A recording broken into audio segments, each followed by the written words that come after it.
네, 감사합니다.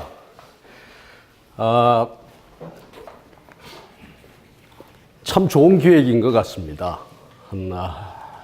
한 번 이렇게 강의를 해서 마치는 것이 아니고 한 5번 정도 거의 2시간씩 이렇게 해서 강의를 한다는 게 하는 사람이나 또 듣는 분들이나 다 쉬운 일은 아닌데, 그러나 이 하는 사람 입장에서 우선 보면 그동안 가졌던 생각들을 좀 종합해서 이렇게 정리할 수 있는 그런 기회가 되는 것 같고요.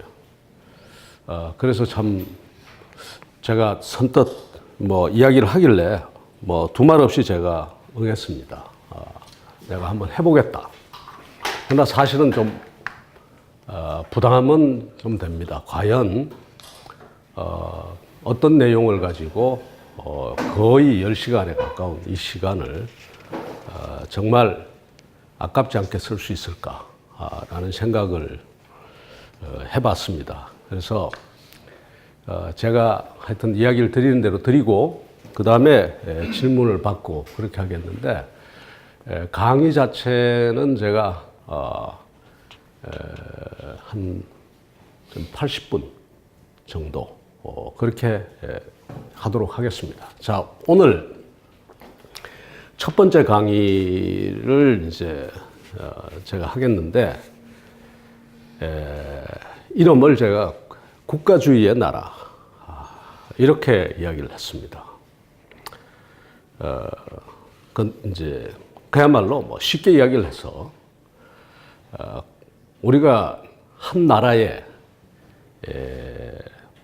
말하자면 여러 개의 축이 있다면 그런 것들이 있겠죠.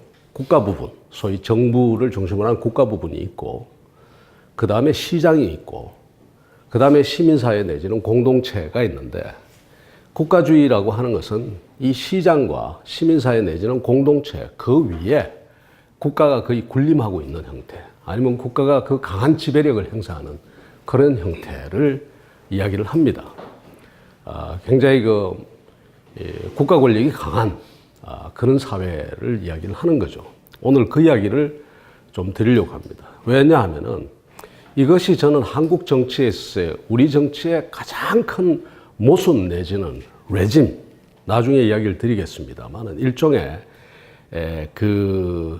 이 변하지 않는, 오랫동안 변하지 않는 하나의 정치 문화와 구조로서의 어떤 패턴 이라고 저는 생각을 하거든요. 그래서 이게 국가주의 문제를 먼저 오늘 이야기를 드리는 겁니다. 다음 주는 우리가 국가주의에 이어서 이 패권주의 문화를 이야기 드리고, 그 다음 주는 다시 이제 대중양압주의, 소위 말하는 파퓰리즘의 우리 문화에 대해서 이야기를 드리도록 하겠는데, 오늘은 그 중에서도 제가 보기에는 가장 중요한 하나의 이야기를 여는 자리지만 가장 중요한 그 국가주의의 그 레짐에 대해서 이야기를 드리려고 합니다. 여러분들 우리 국민들에 대해서 어떻게 생각하고 계신지 모르겠습니다. 근데 저는 제가 볼 때요, 우리 국민들이 저는 상당히 괜찮은 국민이다 이렇게 보고 있습니다. 말하자면 세상 어딜 가도 이 정도의 국민이 있을까? 물론 마음에 안 드는 부분이 많죠. 사람들이 그렇게 이야기합니다. 정말 무슨 사건이 생기면 냄비 같다, 쉽게 흥분했다가 쉽게 가라앉고 쉽게 잊어버리고 이런 여러 가지 이야기. 그 다음에 너무 말하자면 팝을 지우고 싸우고 물론 있죠. 그러나 기본적으로 우리 국민은 제가 보기에 참 괜찮은 국민이다. 그 괜찮은 걸 제가 3가지만 이야기를 하겠습니다. 하나는 엉뚱한 이야기가 될지 모르겠습니다만 상당히 까다롭습니다. 쉽게 만족을 안 해요. 그래서 쉽게 애쓰가 안 해, 쉽게 만족을 안 한단 말이에요. 그 만족을 안 하고 까다롭다는 것은 뭔가 하면은 바로 요즘과 같은 세상에서는 이것이 혁신의 밑거름이 되는 겁니다. 끊임없이 새로운 것을 추구하고 끊임없이 말하자면 더 발전하고 쉽게 만족하지 않으니까요. 그래서 한국 사람들을 만족시키면 세계의 모든 사람을 만족시킬 수 있다는 이런 이야기가 나온단 말이에요. 그러니까 일종의 테스트 베드가 되잖아요. 화장품도 그렇고, 자동차도 그렇고, 휴대폰도 그렇고, 쉽게 만족 안 하거든요. 그리고 실제 서비스 수준을 보면은 그 외국 비행기하고 한국 비행기를 타보신 분들은 알지만 한국 비행기들 기내 서비스가 굉장히 좋습니다. 미국 비행기 어떨 때 한 번씩 타면은 깜짝 놀랄 때가 있습니다. 우리 비행기 타면은 서비스가 너무 형편없어가지고. 그런데 그 미국 사람들이 어떨 때는 보면요, 대수롭지 않게 그냥 지나가요. 굉장히 그 서비스가 좋지 않은데도 한국 사람은 그냥 지나가지 않습니다. 왜 이러냐 말이야. 왜 이렇게 늦었냐. 밥이 왜 이러냐 따집니다. 그러니까 서비스가 좋아질 수밖에. 이런 것들이 우리 사회의 혁신을 만들면서 우리의 서비스 수준. 세계의 무슨 유통업체들, 뭐, 까르푸다 뭐다 하는 것들이 들어와가지고, 다른 나라 사람들을 다 만족시키는데, 한국에서 한국 소비자들의 그 서비스 스탠다드 수준을 못 맞추는 거예요. 그러니까 이 자리에서 자리를 잡지 못하고, 우리의 지금 이 유통업들이 상당히 굉장히 높은 수준으로 발전하는 게, 이 국민들이 까다롭기 때문인데, 이것이 변화되는 사회에 상당한 혁신 기반이 된다고 저는 보거든요. 그 다음에 또 하나는 성공을 향한 열정이 있습니다. 굉장히 강한 열정이 한번 해볼까? 뭐 할 수 있겠지? 이런 정도가 아니라 한다. 하면 한다. 어떻게 하든지 성공을 한다. 농담 삼아 이야기 드립니다만 애가 영어 해야 된다 하면 무슨 수를 써서라도 영어 하게 만듭니다. 그러니까 이게 어떤 그 성취 욕구나 그 목표를 향해서 나아가는, 성공을 향해서 나아가는 이런 의지, 그 열정이 다른 어떤 국민들보다도 이 대단한 민족이다. 저는 그렇게 봅니다. 우리 국민이. 그러면서 또 한편으로 보면요. 또 한편으로 보면 공공선에 대한 관념도 다른 나라, 다른 국가에 비해서 못지않게 높습니다. 오히려 훨씬 더 높다고 생각합니다. 예를 들어서 우리가 지금 경험했습니다만 IMF 왔을 때 세계의 모든 사람들이 놀랐습니다. 그 외채를 갖겠다고 집에 있는 건부치를 다 들고 나와가지고 저도 우리 아이들 돌반지 뭐 그때 다 내놓고 팔고 했습니다만 이렇게 하는 국가가 과연 얼마나 세상에 많을까? 국민들이 다 2달 만에 350만 명이라는 이런 숫자가 나와서 자기 집에 있는 그 건부치를 가지고 와서 애 돌반지부터 말이죠. 심지어 뭐 골드바까지 가지고 나와가지고 그거 다 일조를 했다. 그리고 뭔가 옳지 못한 걸 보면은 같이 분노하고 같이 붕괴합니다. 촛불이다, 뭐 촛불이 됐든 태극기가 됐든 어떤 형태로든 하여간 자기가 보면 이것이 공공선이다 싶으면 그 선을 향해서 밖으로 나와서 헌신한단 말이에요.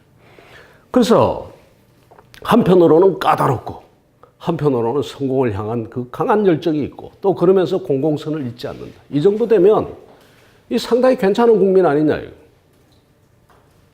이 틀림없이 저는 그렇다고 보고 앞으로 이 우리 국민들에 대해서 굉장히 제가 여담삼아 이야기를 드리겠습니다. 노무현 대통령 때 한미 FTA를 하는데 한미 FTA를 하느냐 안 하느냐를 가지고 대통령이 고민을 엄청나게 했겠죠. 엄청나게 할 때 저희들한테 수도 없이 묻죠. 똑같은 질문을. 괜찮을까요? 어떻게 될 것 같습니까? 괜찮을까요? 왜냐하면 아차 잘못하면 여러분들 미국이라는 시장이 엄청난 시장이지만 미국의 경쟁력이라는 것도 또 대단한 것 아닙니까? 아차 잘못하는 순간에 정말 우리 국가가 어떻게 될지 모르고 한미 FTA를 시작했다가 흔히들 많이들 걱정하신 것처럼 뭐가 되는가 하면 잘못하면 매국노가 될 수도 있다고. 여기에 대해서 미래가 어떨 것인가 아무리 계산해도 소용이 없습니다. 미래에 어떤 제품이 나오고 어느 정도의 경쟁력이 어떻게 부딪힐지는 실제 해봐야 알거든요. 수없이 물어올 때 우리 같은 사람이 대답하는 건 하나였습니다. 우리 국민을 믿습니까? 그거 하나밖에 없습니다. 그리고 사실은 우리 국민을 믿고 배팅을 하는 겁니다. 정책을 결정하는 겁니다. 그래서 나온 것이 노무현 대통령이 말한 그 유명한 매기론 아닙니까? 매기론. 매기 한 마리를 집어다 넣으면 미꾸라지가 더 강해진다. 그 중에 죽어나가는 미꾸라지도 있을 거예요. 그 미꾸라지들은 국가가 보호하고 어떻게 다시 패자부활전의 기회를 주더라도 일단 이 메기가 들어오면 미국 시장이라는 그 메기가 들어오면은 힘든 미꾸라지들도 있겠지만 그 속에서 버둥대면 결국은 우리가 더 강한 미꾸라지가 될 거다. 이게 한국 국민 아니냐. 지금 저는 아직도 그걸 믿고 있고 우리 국민에 대한 이런 믿음, 신뢰. 제가 틀렸는지 모르겠습니다만 저는 틀림없다고 보거든요. 그런데 우리 국민이 이 정도의 저는 저력도 있고 다 괜찮은 사람들이라고 보는데 우리 역사가 그렇게 보질 않았던 것 같아요. 우리 역사는 어떻게 봤는가 하면 오래 길게 우리가 좀 더 가면요. 늘 조선시대 때 한번 생각해 보죠. 백성은 어떤 사람이냐? 어리석고 사나운 사람들, 존재들이라. 이 사람들은 그냥 두면 안 돼. 국가가 어떻게 해야 되는가 하면 국가가 지배하고 규제하고 감독하고 가르치고 보호하고 하지 않으면 안 되는 거예요. 어여쁜 백성이에요. 그렇게 말하자면 지금 앞서 말한 그런 백성들이 아니라고요.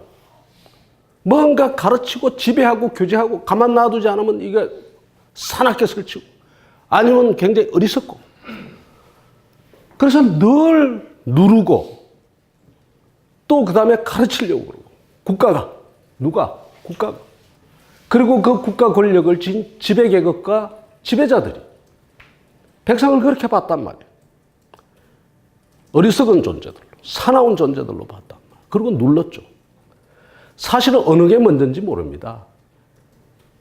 백성이 그렇게 봐서 그런 건지 아니면 자기들이 지배하기 위해서 군림하기 위해서 그러한 백성들은 이럴 것이다라는 그런 이데올로기를 만들었는지 저는 오히려 그 뒤라고 보거든요. 그러면서 지배하고 누르고 가르치려고 그러고 그랬단 말이에요. 흔히 말해서 조선시대 때 보면 우리 위민이 있고 애민이 있습니다. 위민, 애민은요. 군림한 자들이 지배하는 자들이 아껴주겠다는 겁니다. 어여삐 여기겠다는 거 아닙니까? 외민하고 그 다음에 위민하겠다라고 하는 것은요. 그런데 인류 역사 어디를 보더라도 민주가 없는 by the people 없는 for the people은 없습니다. 권력이라는 것은 권력을 쥔 자들을 위해서 봉사하게 돼 있는 게 권력이에요. by the people 없는 for the people, of the people이 어디 있습니까? by the people이 돼야 돼요. 근데 이 백성들은 어리석고 사나운 백성이지 지배를 해야 되지 이 사람들이 무슨 주체가 될 수는 없는 거라고. 그러니까 결과가 어떻게 되느냐? 그야말로 조선시대 때 우리 보지 않습니까? 시간이 가면 갈수록 착취 기제가 더 강화되는 거예요. 조선조의 양반전에 나오는 거 우리가 너무나 잘 알고 있는 그 대목 중에 하나 아닙니까? 과거 급제에서 홍패 받으면 이게 돈자루라. 옆집 소를 끌어다가 먼저 자기 땅을 갈고 마을 인꾼을 잡아다 김을 매게 한들 누가 감히 문제 삼으랴. 그죠? 이게 뭔가 하면 by the people 없는 for the people이 없는 겁니다. 그러니까 이 백성들은 착취의 대상과 그 다음에 이 사육의 대상 정도로 여긴 거예요. 이 게일 목사가 쓴 소위 조선개관 코리안 스케치라는 그 책을 보면 이런 게 나옵니다.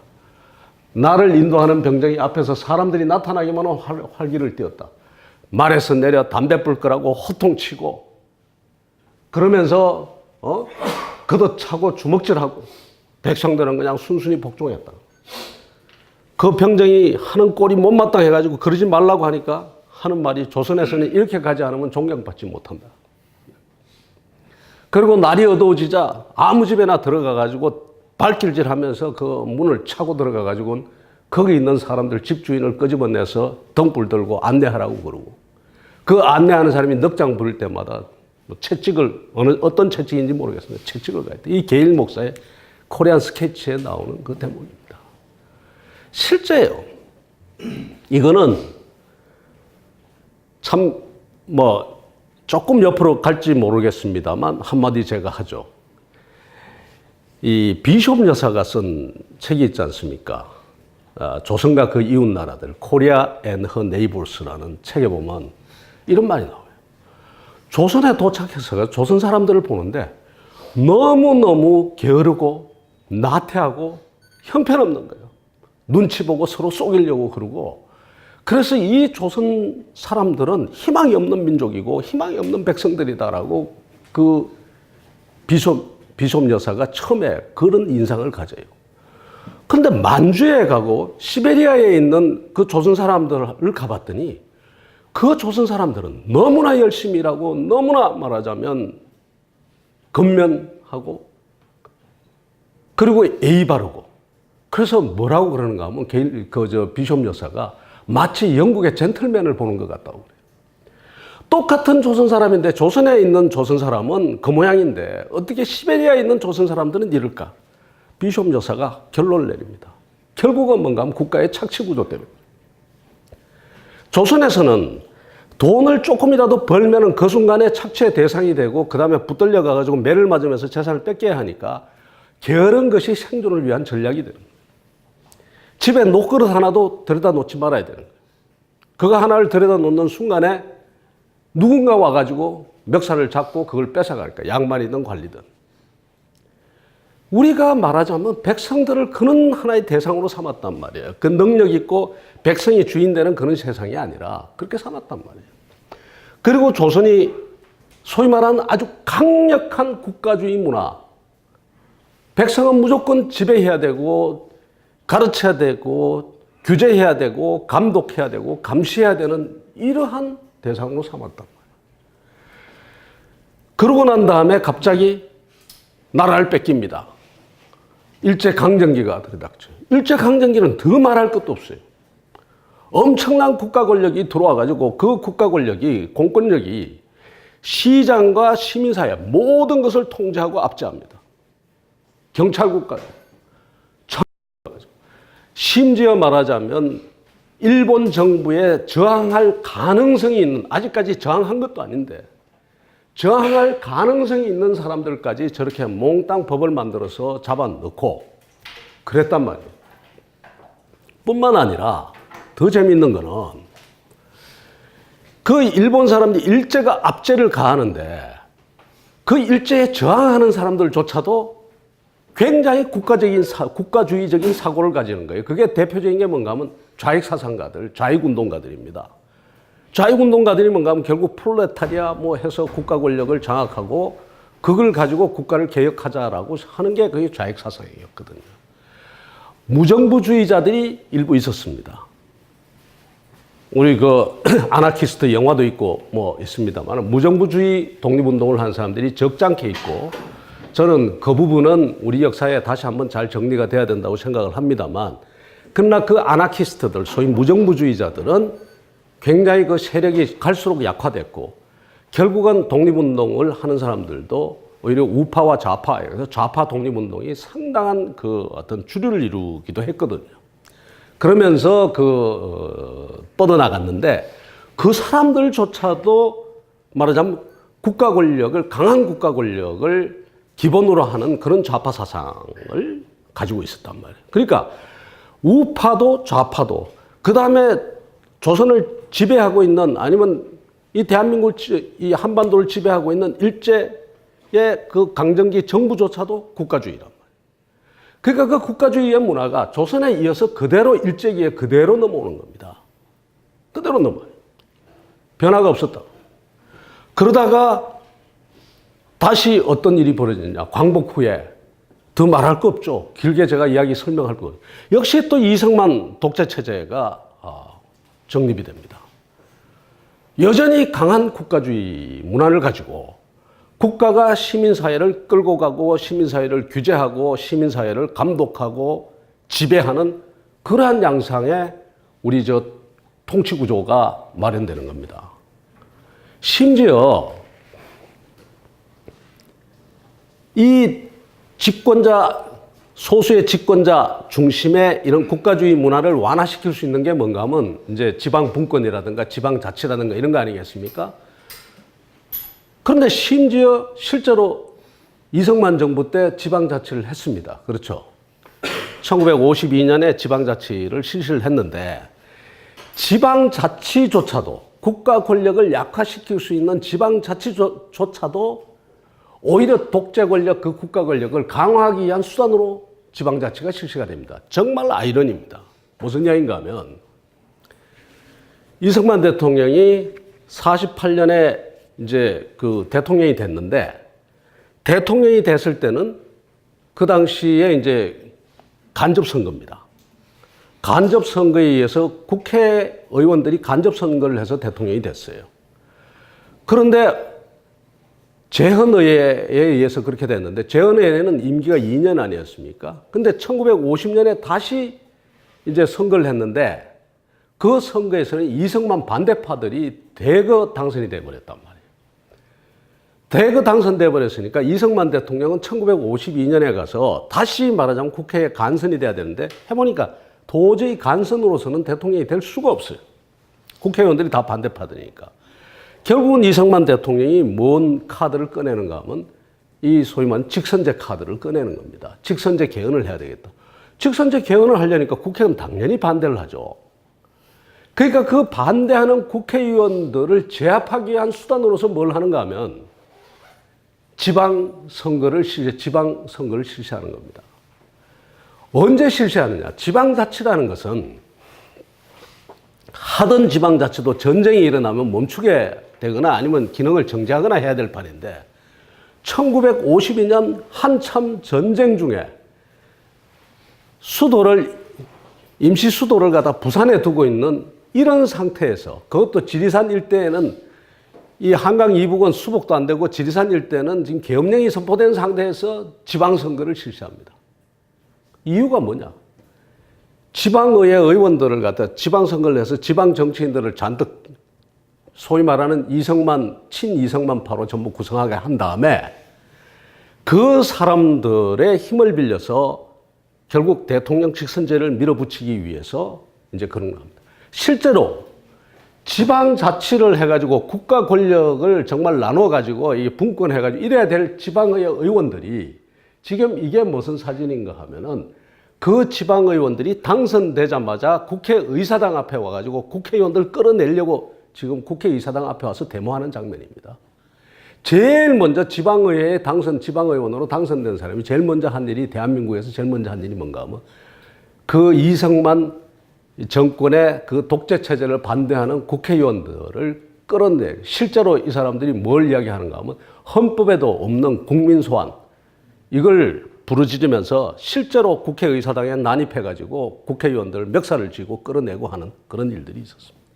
그러니까 국가 권력을 분점하고 말하자면 국가 권력을 약화시키고 공동체의 역할을 더 강화시킬 수 있는 지방자치조차도 이승만 정부는 이것을 국가 권력을 강화하고 그 지배력을 강화하는 수단으로 썼단 말이에요. 그 정도로 국가 권력을 오히려 더 강화시키려고 노력했단 말이에요. 그러다가 결국은 무너졌죠. 그러나 어쨌든 조선조에서 일제기를 거쳐서 해방 이후에 올 때까지도 여전히 국가주의가 아주 그대로 존속하고 있는 겁니다. 그러다가 잠시 소위 민주당 정부가 들어서고 내각제가 들어섰다가 그 잠시죠. 그리고는 바로 우리가 잘 알듯이 박정희 독재체제가 그대로 들었습니다. 이것도 뭐냐? 강력한 국가주의. 그렇지 않습니까? 내 무덤에 침을 뱉어라. 너무나 참 기가 막힌 이야기야. 나는 국가 권력의 상징으로서의 대통령은 당신들을 만족시키지 않겠다는 거예요. 당신들 눈치 안 보겠다. 불만 있어? 내가 하거든. 국가기획주의라는 대통령이 중심이 된 국가 권력이 국가기획주의의 일종의 그것을 국가기획주의 입장에서 안보를 내세우고 그 다음에 근대화를 명분으로 해서 권력을 장악하고 그 국가 권력으로 이 소위 시민사회와 시장을 통제해 나갑니다. 모든 분야에서 시장의 구석구석까지를 국가 권력이 다 통제를 하고 시민사회의 모든 것을 국가 권력이 통제합니다. 심지어 시장은 더 말할 것도 없고 지금 보시다시피 치마 길이, 머리 길이까지 국가가 통제하는 사회로 그렇게 갔습니다. 불만 있어? 불만 있으면 나보다 제발 오래 살아. 그리고 나 죽고 나서 내 무덤에 와서 침을 뱉든 발로 차든 당신 마음대로 해. 그러나 내가 살아있는 한은 안 돼. 내가 이 국가 권력을 쥐고 당신들을 끌고 갈 거야. 불만 있어도 입 닫고 그냥 따라와. 강력한 소위 국가주의, 국가기획주의가 자리 잡았다. 이것이 그대로 말하자면 조선시대 때부터 시작해서 일제기를 거쳐서 해방 이후에 이걸 거쳐서 박정희 정권까지 그대로 한 번도 말하자면 국가주의가 완화라는 게 없이 계속 그대로 이어집니다. 그러다가 소위 민주화가 이루어집니다. 민주화가 이루어지고 난 다음에 여러 가지 변화들이 생깁니다. 어떤 변화들이 생기가? 국가주의를 완화할 수 있는 여러 가지 조치들이 이루어집니다. 예를 들자면 규제 완화를 통해서 시장의 자유를 갖다 높이려는 그런 노력들이 계속됩니다. 규제 완화위원회 만들고 그래서 거기서 말하자면 규제 무슨 영양평가 제도도 만들고 해가지고 규제를 어떻게 하든지 줄이겠다. 그것은 뭔가 하면 시장을 국가로부터 보다 자유롭게 하겠다라는 그런 생각을 가지고 이제 풀어주는 거죠. 그 다음에 또 한편으로 보면 여러 가지 우리 사회의 자율화 조치들을 합니다. 당신들 교복 마음대로 한번 입어봐. 이렇게 이제 조치를 한단 말이에요.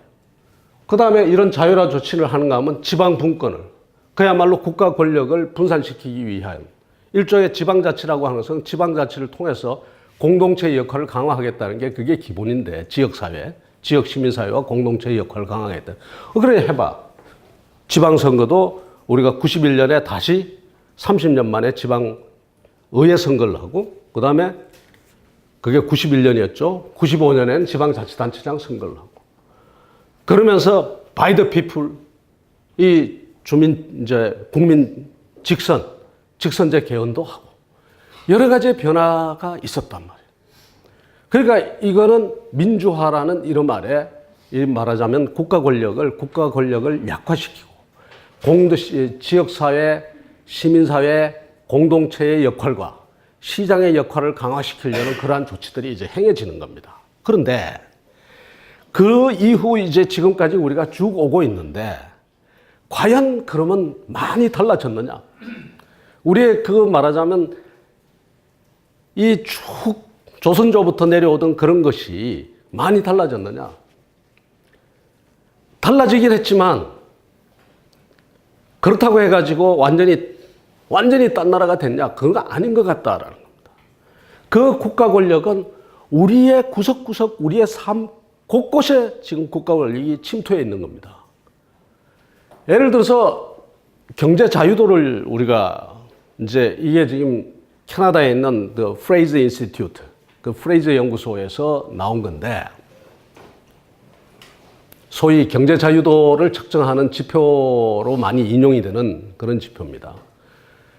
한국이 작년에 몇 위였는가 하면 40위 정도 됐어요. 원래 38위 정도 여기 될 겁니다. 지금 여기 쭉 있단 말이에요. 우리의 경제 규모가 교역 규모가 세계 7위. 월드뱅크가 말하는 우리의 경제 규모가 세계 11위. 이 정도에 되는 국가로서는 정말 어울리지 않는 경제 자유도 순입니다. 38위, 40위. 따라가질 못하고 있다는 거죠. 우리가 가진 시장의 크기라든가 이런 것을 봤을 때 최소한 10위권 안에는 들어가 있어야 되는데 그러지 못하고 저렇게 38위, 40위 이렇게 돼 있대요. 세계에서. 그만큼 뭔가 하면 곳곳에 국가가 시장에 침투하고 있고 시장을 규제하고 있다는 이야기가 됩니다. 어딜 규제하느냐?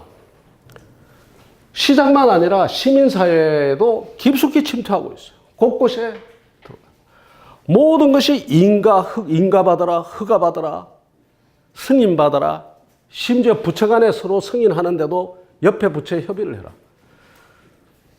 제가 하나 예를 들겠습니다. 어떤 일이 있느냐? 제가 정부에 있을 때입니다.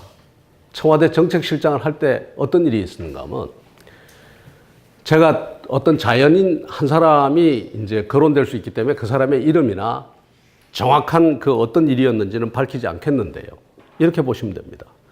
어떤 기업이, 하나의 우리나라의 기업이 조 단위 돈을 어떤 사업에 투자를 하기 위해서 이제 그 공장을 짓겠다고 지금 이제 하는데, 그 공장을 짓는데 공유 수면을 일부 매립을 해야 되는 겁니다. 그러니까 산자부, 환경부에서 공유 수면 매립에 대한 허가는 누가 해주는가 하면 환경부가 해주거든요. 그 환경부가 오케이를 했어요. 환경부가 오케이를 했는데 산자부가 오케이를 안 하는 거예요. 산자부는 협의기구예요. 그러니까 환경부가 그것을 이제 승인해주기 위해서는 산자부의 협의를 받아야 되는데 산자부가 협의 도장을 안 찍어주는 거예요. 안 찍어주니까 환경부는 뭔가 하면 산자부가 협의를 안 해주니까 우리가 승인해 줄 수가 없다라고 합니다. 기업은 지금 외국 자본까지 끌어들이고 외국의 그 레버리지까지 일으켜서 지금 수조 원을 투자하게 해서 신사업을 하겠다는 건데, 공유 수면 매립이라는 그 작은 사안 하나 가지고 이것 때문에 공장을 못 짓는 거예요. 그러니까 그 공장을 유치하기를 원하는 지방자치단체하고 뭐 이쪽에서는 야단이 났고, 또 그 회사 제품을 기다리는 시장에서도 야단이 난 거예요. 잘못하면 그 제품이 부족하면 여러 가지 파동이 올 수도 있는 그런 상황에서. 그런데 허가를 안 해줘요. 그래서 제가 왜 허가를 안 해주느냐 하고 장관한테 이야기를 하니까 장관이 공무원들이 반대를 한대요. 그래서 그 공무원 중에서 가장 대표되는 사람이 누구냐? 누구다? 정책실장이 공무원의 장관 아닌 공무원을 불러서 직접 말하자면 이렇게 이래라 저래라 왜 이유가 뭐냐 묻기가 참 쑥스러워요. 근데 너무나 묻고 싶어서 도대체 무슨 논리로 반대하는지 묻고 싶은 거예요. 내가 그래서 수석한테 이야기를 하지 않고, 수석이나 비서관 보고 알아봐라 그러지 않고 제가 불러서 이야기를 좀 해보자. 왜 반대를 하느냐 했더니 뭐라고 하는가 하면, 동일 제품을 중국에서 지금 곧 중국이 양산체제로 들어갈 거기 때문에 중국의 양산체제가 들어오면은 공급이 과잉될 가능성이 있어서, 그렇게 되면 공급이 과잉되면 이 회사가 망할 가능성도 있고 해서 허가를 못 해준다는 겁니다. 여러분들 어떻게 생각합니까? 그래서 제가 그 공무원한테 물었습니다. 언제부터 그 회사를 그렇게 아꼈느냐? 언제부터 그렇게 아꼈습니까? 그 회사가 바보냐 말이에요. 그 회사가 바보고 그래서 제가 물었어요. 그 회사에 지금 모든 그 필요한 자금을 그 회사가 다 마련해서 가지는 않을 거 아니냐. 그렇다는 거예요. 그럼 누가 하느냐? 외국 자본도 투자하고 그런다는 거예요. 그러면 외국의 투자자들을 포함해서 거기 지금 투자하겠다는 그 기업을 포함해서 그 사람들은 지금 중국 시장의 상황을 모르느냐. 누구보다도 잘 알고 있겠죠. 당사자들이니까. 그러면서도 자기들은 자신 있다고 하겠다는 건데, 공무원이 그 회사가 망할까봐 나는 허가를 못 해주겠다는 거예요. 제가 정말 화를 냈습니다. 나는 모른다. 나는 그 회사가 성공할지 안 할지 모르지만 이 기업이 자기가 말하자면 벤처 정신으로 그 기업이 지금 수조 원의 자금을 투입하겠다고 그럴 때는 그 기업은 목숨 걸고 하는 겁니다. 그리고 그게 검토를 했을 거거든요. 그런데 그거를 공무원이 무슨 이유에서 가지고, 그것도 직접적인 승인 부처도 아닌 협의 부처가 나는 협의를 못 해주겠다 그런다. 이건 말이 안 되죠. 그런 일들이 벌어집니다. 우리 사회에서. 이런 것들이 국가주의. 아니 왜 그 기업 걱정까지 해요? 근데 사실은 아니거든요. 그 뒤에 나중에 이야기를 하겠습니다만 뭐가 있는가 하면 그 기업과 경쟁되는 다른 국내 기업을 걱정하는 겁니다. 사실은. 그리고 그 국내 기업에 말하자면 일종의 뭐 서로 간에 이야기가 좀 있었을지도 모르죠. 그래서 제가 이야기를 안 드리는 겁니다. 자, 그런 일들이 벌어진다. 여러분들 어떻게 생각하십니까? 대학 재정 하나 몇 가지 예를 들겠습니다. 대학교 재정은 누가 보면은 가장 정확하게 보고 대학 재정을 갖다가 건전하게 컨트롤할 수 있을까요? 당연히 교수들이 대학 재정을 보면 되고, 학생들이 대학 재정을 보면 되고, 학교의 직원들이 그 대학 재정을 언제든지 보고 이 돈 어디 썼느냐 보면 됩니다. 그 더 이상 정확하게 볼 사람이 누가 있습니까? 그런데 학생과 교수와 직원은 대학 재정을 볼 수가 없어. 큰 항목별로 여기 얼마 쓰는 걸 볼 뿐이지 구체적으로 그것이 얼마 어떻게 나가고 총장이 어떻게 판공비를 쓰고 하는 걸 볼 수가 없단 말이에요. 누가 보느냐? 누가 봅니까? 교육부가 봅니다. 교육부가 와서 감사를 해요.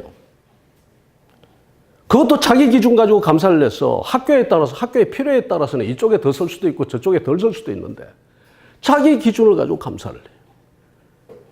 무슨 이유입니까? 너들은 괜찮은 국민이 아니라 말하자면 여전히 당신들은 어리석고 사납고 국가가 보호해야 되고 규제해야 되고 감독해야 되고 그럴 국민이야. 이 전제가 조선조 때 있었던 그 전제가 아직도 이 나라에 존재하고 있는 겁니다. 여러분들은 어떻습니까? 여러분들 아마 친구들하고 어울려서 이 집 저 집 다니면서 뭐 술 마시러 가서 노래 한 곡 하고 할 겁니다. 그 술집에서 노래를 불러야 되느냐 안 불러야 되느냐는 누가 결정해야 됩니다. 주인하고 손님하고 결정하면 됩니다. 내 노래 한 곡 할까요? 주인이 우리 집은 노래하는 집이야 노래하셔. 그리고 누가 이 일을 제기할 수 있는가 하면 옆집 사람들이 시끄러워서 못 살겠다. 그래서 옆집 사람하고 옆집에 있는 주민들하고 술집 주인하고 손님하고가 결정하면 됩니다. 아, 우리 집은 말이야 조용한 손님들이 많이 오고 나는 손님들이 와서 노래 부르는 거 싫어. 주인이 부르지 마시오. 하면 되는데 우리 아니거든요. 이 집은 노래를 부를 수 있는 집, 이 집은 노래를 부를 수 없는 집, 그것을 누가 결정해 주는가 하면 국가가 결정해 주고 있습니다. 노래할 수 있는 집, 노래 못하는 집. 그런데 시민들이 그 위생법을 매일 가지고 다닙니까? 들어가면서 이 집은 분류가 어떻게 돼? 이 집은 노래하는 집이야? 노래 안 하는 집이야? 그냥 들어가죠, 보통. 들어가서 노래 한 곡 합시다. 주인이, 하세요. 노래 한 곡 해요. 그 순간에 노래 못하는 집에서 노래했으니까 이 사람도 노래하는 사람도 법을 어기게 되는 거고 노래하도록 한 주인도 범법자가 되는 거고 이렇게 되는 겁니다. 이게 다 뭔가 하면 여전히 말하자면 우리가 민주사회가 됐다고 하지만 우리의 삶 구석구석이 이 국가 권력이 들어와서 통제를 하고 있는 겁니다. 그런 것이 수많은 국민이 잠재적 범죄자가 되고 잠재적 피규제자가 돼 있거든요, 지금. 그러니까 이 사람들은 어떻게 하느냐. 국가 권력이 겁나는 겁니다. 기업들도 겁나요. 배임죄가 있기는 있어야 되죠. 근데 배임죄의 범위가 세계에서 가장 넓은 나라거든. 기업이 망하는 기업은 전부 가가지고 국가가 마음만 먹으면 전부 배임죄, 횡령죄로 다 집어넣을 수 있습니다. 웬만하면 다 배임입니다.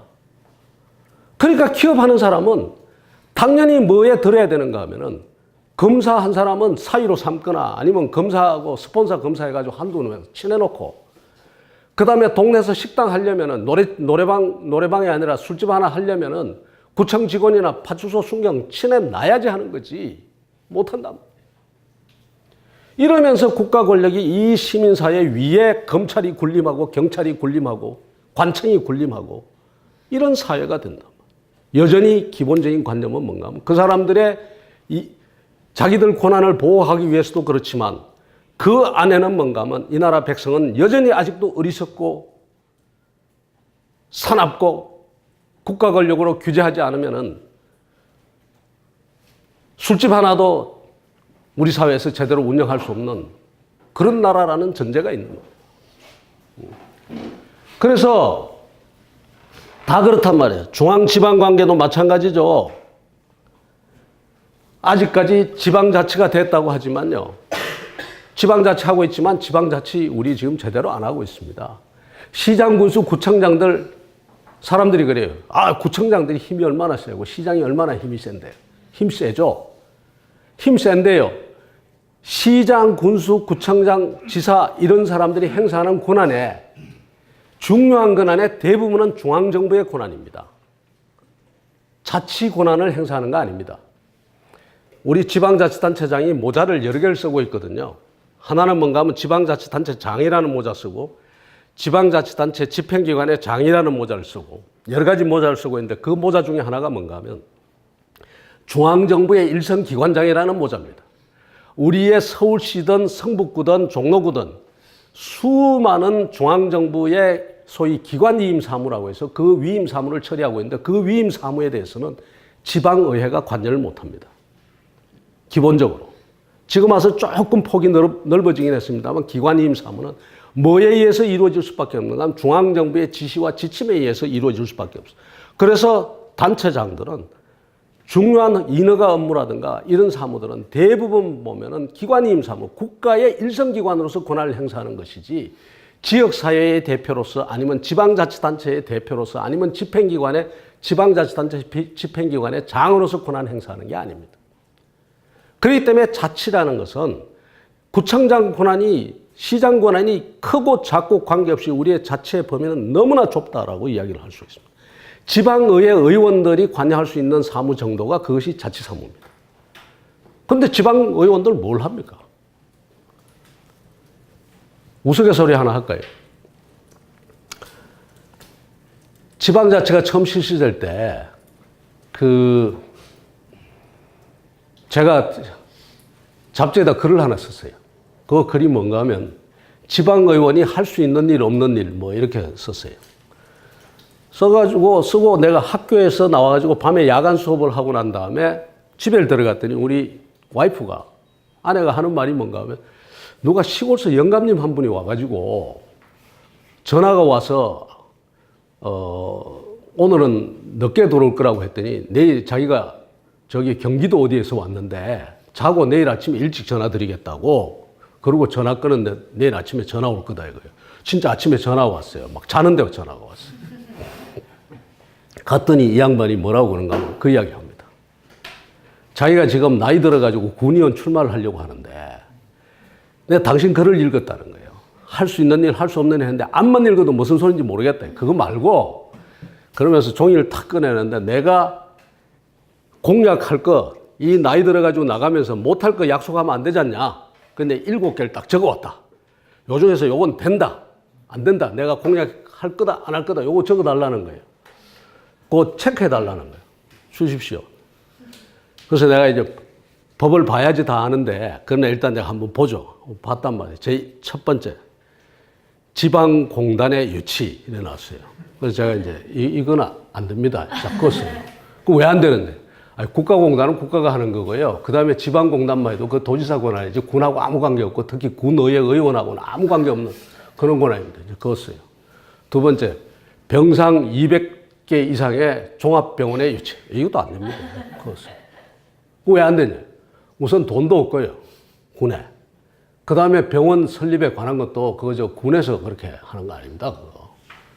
이제 얼굴이 벌겋게 됐어요. 세 번째 이것 때문에 안 되고, 네 번째 이것 때문에 안 되고, 마지막 하나가 남았어요. 그 하나가 뭔가 하면 농촌 총각 장가보내기 위한 결혼 상담소 개설. 그래서 제가 이거는 한번 해보시죠. 그런데 이것도 군의 부설기관으로 하려면 이것도 가가지고 저 중앙정부의 허가를 받고 해야 되죠. 그래 하면 골치 아파서 안 되고. 선생님 그냥 집이 얼마나 넓은지 모르겠는데 마당에다가 뭐 사무실 하나 차려놓고 그래 좀 하시죠. 벌떡 일어서더니 이분이 하는 말이 저보고 지방자치 한다고 그러더니 이런 놈의 지방자치 하면서 무슨 지방자치 한다고. 아직도 그 영감님이 생각납니다. 나중에 이분이 됐나 안 됐나 보니까 당선자 명단이 없더라고요. 아마 공약 없이 나갔거나 아니면 안 나갔거나 뭐 그랬겠죠. 그때의 그것이 여전히 왜 제가 이야기를 드리는가 하면 별 변화가 없다는 겁니다. 별 변화가 없어요. 여전히 뭔가 하면 모든 것이 중앙정부가 쥐고 있고 중앙정부를 관장하는 소수의 많은 대통령을 중심으로 한 이 사람들이 그 권한을 쥐고 있는 거예요. 아까 대학 등 이런 마찬가지죠. 그래서 이런 굉장히 여전히 국가 권력, 그것도 중앙정부의 그리고 그 행정기능을 담당하는 사람들에 의해서 장악되어 있는 이런 상태로 우리가 있다는 거예요. 응? 심지어 가가지고 아까 이야기하는 거 술집 하나까지. 자, 그런데 이런 체제가 과연 우리 사회에서 작동할 수 있을까요? 이런 국가주의가 작동할 수 있을까 한번 물어보자고요. 우선 우리 사회에 엄청난 변화가 있었습니다. 어떤 변화가 있었냐? 시장이 어마어마하게 성장한 거예요. 시장이 옛날에 박정희 대통령 시절이나 조선조나 일제기에 있었던 그 시장이 아니라고요. 어마어마하게 성장을 했습니다. 우리가 이 GDP 규모가 올라가는 게 이렇게 지금 성장을 했단 말이에요. 어마어마하게 성장을 해요. 단순히 가지고 규모만 성장한 게 아닙니다. 내용도 어마어마하게 성장했거든요. 자, 보십시오. 지금 이게 90년대부터인데도 계속해서 연구개발비, 기업이 쓰고 있는 우리나라 총 연구비 개발 중에서 기업이 쓰고 있는 판 밑에 파란 게 기업이 쓰고 있는 연구비가 이렇게 올라가고 있습니다.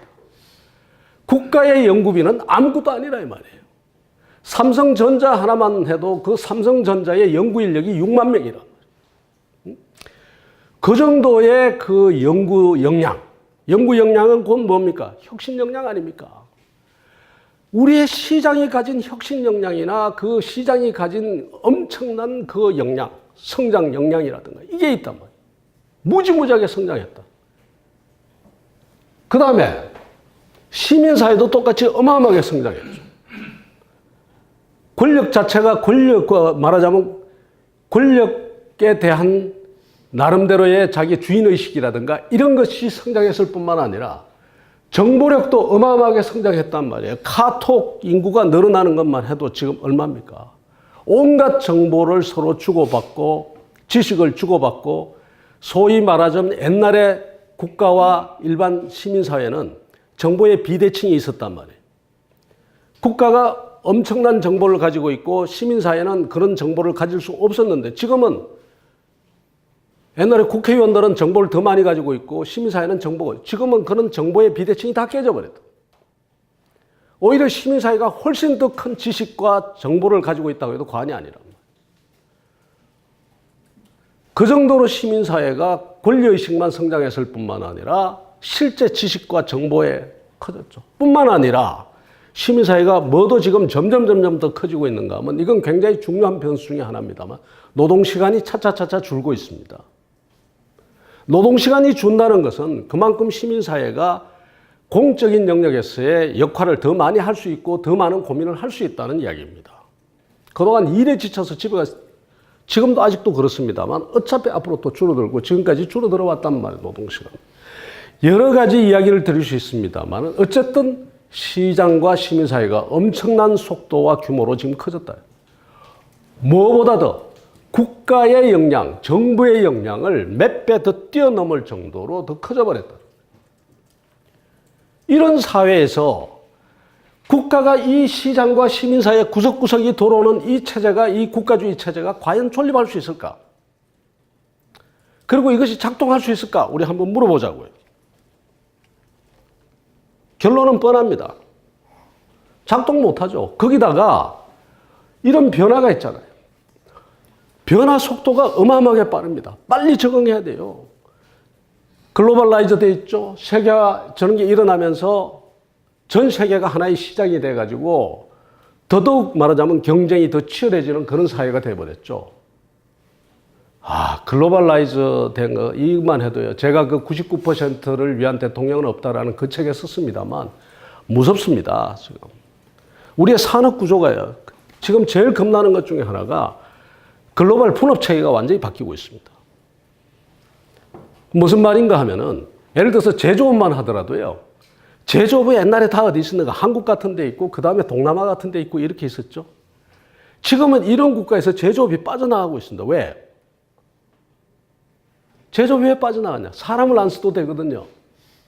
점점 사람을 안 써도 되는 그러한 말하자면 자동화 전산화가 되어서 사람을 안 쓰는 체제로 옮겨가니까 사람 안 쓰는 체제로 옮겨갔을 때 제조업은 어디로 가겠습니까? 소비 시장에 가까운 쪽, 에너지 비용이 싼 쪽, 디자인이 더 좋은 쪽 이런 쪽으로 옮겨갈 수밖에 없잖아요. 그래서 지금 뭐가 되는가? 미국이 제조업의 르네상스로 다시 부활하고 있는 겁니다. 그러면 그건 뭘 이야기하냐? 우리 사회에 그만큼 제조업 기반이 지금 무너지고 있다. 그렇다면 빨리 우리는 어디로 가야 되는가 하면 이 글로벌라이즈된 분업 체계가 바뀌는 이 구조 속에서 우리가 살아남을 수 있는 산업이나 살아남을 수 있는 뭘로 가야 되는데 이것만 해도 얼마나 큰 변화고 얼마나 큰 우리에게 임무가 주어져 있는 겁니까? 이걸 누가 감당해야 되는가 하면 옛날에는 국가가 다 산업정책 가지고 했는데 과연 국가가 할 수 있느냐 제가 묻는 겁니다. 그 다음에 기술혁명이 어마어마한 속도로 지금 진전이 되고 있습니다. 갖가지 문제를 다 유발하고 있어요. 고용 없는 성장 당장에. 지금 벌써 어떻습니까? 여기 지금 기자님들 계십니다만 지금 AP통신이나 워싱턴 포스트나 특히 스포츠 기사 같은 거는 지금 이미 30% 이상을 갖다가 AI가 인공지능이 지금 쓰고 있습니다. 왜? 사람보다 훨씬 잘 쓰거든요.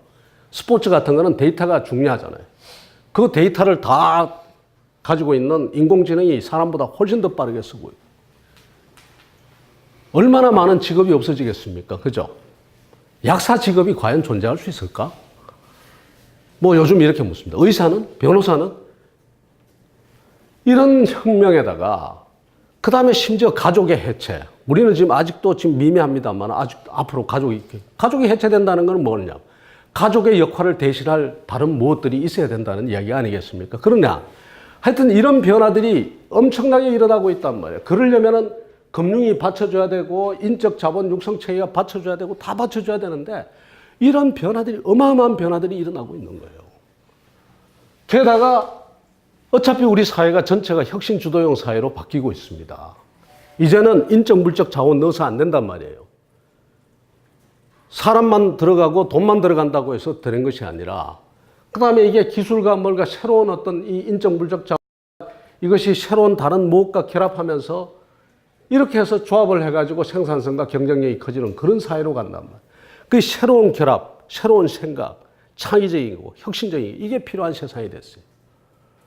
이런 세상을 과연 누가 주도해야 되겠느냐. 이게 말하자면 과거에 국가가 이 모든 것을 다 책임지고 국가 기획주의의 입장에서 끌고 가고 곳곳에다가 규제를 하고 이렇게 해서 과연 끌고 갈 수 있을까에 대한 이제 이런 의문이 있습니다. 게다가 국가기구가 효율적으로 작동할 수 있으면은 이 국가주의가 그런 대로 살아남을 수 있을 거예요.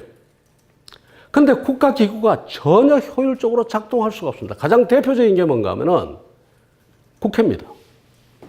의회제도입니다. 의회제도. 의회제도 자체는 많은 사람들이 이렇게 이야기를 합니다. 많은 사람들이 물갈이 하면 국회의원 몇 명 바꾸면 국회가 나아지지 않을까. 지금 이 자리에 계신 분들이 국회로 다 들어가도 저 국회는 안 됩니다. 제가 다는 커요. 농담 삼아 이야기합니다. 세종대왕 안중근 의사 이순신 장군 다 들어가도 저 국회는 안 됩니다. 왜 안 되느냐? 국회는 기본적으로 이미 말하자면 농경시대의 유물입니다. 저는. 왜 그러냐? 한번 생각해 보십시오. 정책 문제의 숫자만 하더라도 과거에 국회가 의회제도가 처음 생겼을 때 1년에 상정되는 법안의 수가요. 불과 몇 건에서 몇십 건이었습니다. 그리고 그 내용도 굉장히 단순했습니다. 초기 산업사회까지만 해도. 그렇게 복잡한 문제들이 없었어요. 채권, 채무를 다룬다든가 국방과 안보에 관한 문제라든가 뭐 이런 정도, 그 다음에 토지개발이라든가 이런 정도. 지금은 아니거든. 지금 우리 국회만 하더라도 1년에 상정되는 법안의 수가 연 최소한 5천 건에서 6천 건 정도가 상정이 됩니다. 다른 국회들 다 마찬가지입니다. 그러니까 이 국회가 이 정책 문제가 문제 자체가 기본적으로 변했어요. 문제가 엄청나게 대량화됐고 내용도 굉장히 다양화됐고 그러면서 대응을 하는데도 굉장히 신속성을 요구합니다. 빨리빨리 결정해야 되지 늦으면 안 되는 결정들이 국가 결정들이 수없이 많거든요. 근데 국회라고 하는 것은 뭐 하는 데냐 하면은 일사불란하게 움직이는 기구가 아닙니다. 그건 이미 국회가 아닙니다. 다양한 이해관계와 신념이 와서 부딪히면서 밀고 당기고 싸우고 하는 것이 국회입니다. 그럴 수밖에 없는 것이 국회인데 국회가 정상적으로 작동한다고 해도 저 국회는 오늘날의 사회에 이미 말하자면 잘 끌고 가고 잘 적응할 수 있는 그런 체제가 아니라는 겁니다. 그런데 다른 나라는 국회가 잘 움직이지 않냐? 그나마. 이유가 있습니다. 그 이유는 뭔가 하면 그 나라 국회는요. 대부분의 국가는 이미 뭔가 하면 분권적인 체제를 통해 가지고 연방제다 아니면 아주 과감한 분권을 통해 가지고 국회가 입법을 다 하는 것이 아니라 상당히 많은 입법 권한을 주정부와 밑에 기초정부로 다 이양을 하고 있습니다. 뿐만 아니라 전문적인 결정은 누가 하는가 하면 국회가 하는 것이 아니라 전문가들로 만들어진 어떤 위원회라든가 독자적인 기구를 두고 거기서 결정이 되어 오면은 그 결정을 국회는 존중해서 손들고 그냥 가버리는 거예요. 뿐만 아니라 이해 당사자들끼리 합의보면 끝나는 거예요. 예를 들어서 노사 문제 같은 거는 노사정위원회에서 끝나면 국회는 그게 손들고 갑니다. 근데 우리 국회는 더더욱 왜냐하면 국가주의적인 사고가 남아있기 때문에 그런 전문가위원회라든가 분권이라든가 그 다음에 무슨 이해관계자들의 합의에 맡긴다든가 이럴 수가 없다는 겁니다. 국가주의적 사고가 되어 있기 때문에 자기가 다 해야 돼요. 그러니 모든 걸 다죠. 시골의 면장이 처리할 것까지 자기가 다 처리하고 시장에 맡겨도 될 것을 처리하고 지방정부에 맡겨도 될 것을 처리하고 노사에 맡겨야 될 것도 자기들이 쥐고 앉아. 이러니까 국회가 점점 오버로드가 될 수밖에 없고 더 이상 작동 안 되게 될 수밖에 없는 것이 지금 이 국가주의적 사고 속에 있는 의회입니다. 우리나라. 다른 나라와 또 다르다. 게다가 우리의 아주 말하자면 골치 아픈 문제, 지역주의라든가 개파주의의 문제라든가 이런 것이 들어서 우리 국회가 정상적으로 작동할 수가 없어요. 그러니 어떻게 되느냐. 정치적 냉소가 생기고 냉소가 생기니까 선동과 투쟁으로서 무엇을 합리적으로 풀어서 가려고 하는 게 선동하고 투쟁하고 조금 이따 다시 이야기를 하겠습니다만은 그러는 가운데 또 통과돼 자기들끼리 쓱싹 해가지고 통과시킬 법안은 특수 이해관계에 된 거는 여야가 마치 말하자면 언제 그렇게 사이가 좋은 양 썩 통과시키기도 하고 말이죠. 그럼 왜냐? 누군가 로비가 작용하면 또 그런 건 대로 또 나간다. 그러니까 전체적인 이익이 아니라 특수 이익이 더 반영되는 이상한 형태가 지금 우리한테 일어나는 거예요. 그리고 또 뭔가 하면 이렇게 정치가 엉망이다 보니까 뭐가 나오지 않는가 하면요. 참 잘못하면 오해가 있을 수 있는 이야기입니다만은 뭐가 안 나오는가 하면 좋은 지도자가 안 나옵니다. 정치가 엉망인데 말하자면 정치라는 공장이 좋고 공정이 좋아야지 그 좋은 공장과 공정에서 좋은 물건이 나오지. 정치라는 공장이 엉망인데 그 엉망인 공장과 공정에서 어떻게 좋은 제품이 나올 수 있습니까? 좋은 지도자 안 나옵니다. 좋은 대통령 후보 안 나옵니다. 우리가 지금 미국에, 영국에 다른 나라 정치 이야기 합니다만 30대 수상 이야기 하거든요. 30대 수상이 나와도요. 그 수상이 밑바닥에서부터 거쳐야 될 프로세스를 다 거쳐서 검증을 받아서 30대에 총리가 되고 수상이 됩니다. 그냥 되는 법이 없거든요. 근데 한국은요, 너무나 쉽습니다. 정치가 엉망이니까 어느 날 갑자기 당대표, 뭐 저한테도 그런 영입이 꽤 있었습니다만 어느 날 갑자기 너 와서 당대표 하라고 그래요. 어느 날 갑자기 너 대통령 비서실장 했지 대통령 후보 하면 해라. 너 당신 대통령 딸이지 대통령 후보 하면 해라. 하늘에서 어느 날 뚝 떨어집니다. 그러면 그 사람이 그 검증을 받았냐? 아니거든요.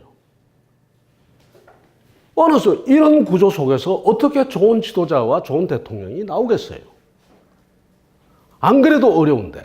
그러니까 이 지금 정치권이 아까 이야기한 것처럼 국가주의가 그대로 유지될 정도의 그러한 실력들이 안 된다는 국가기구 자체가. 관료사회는 마찬가지죠.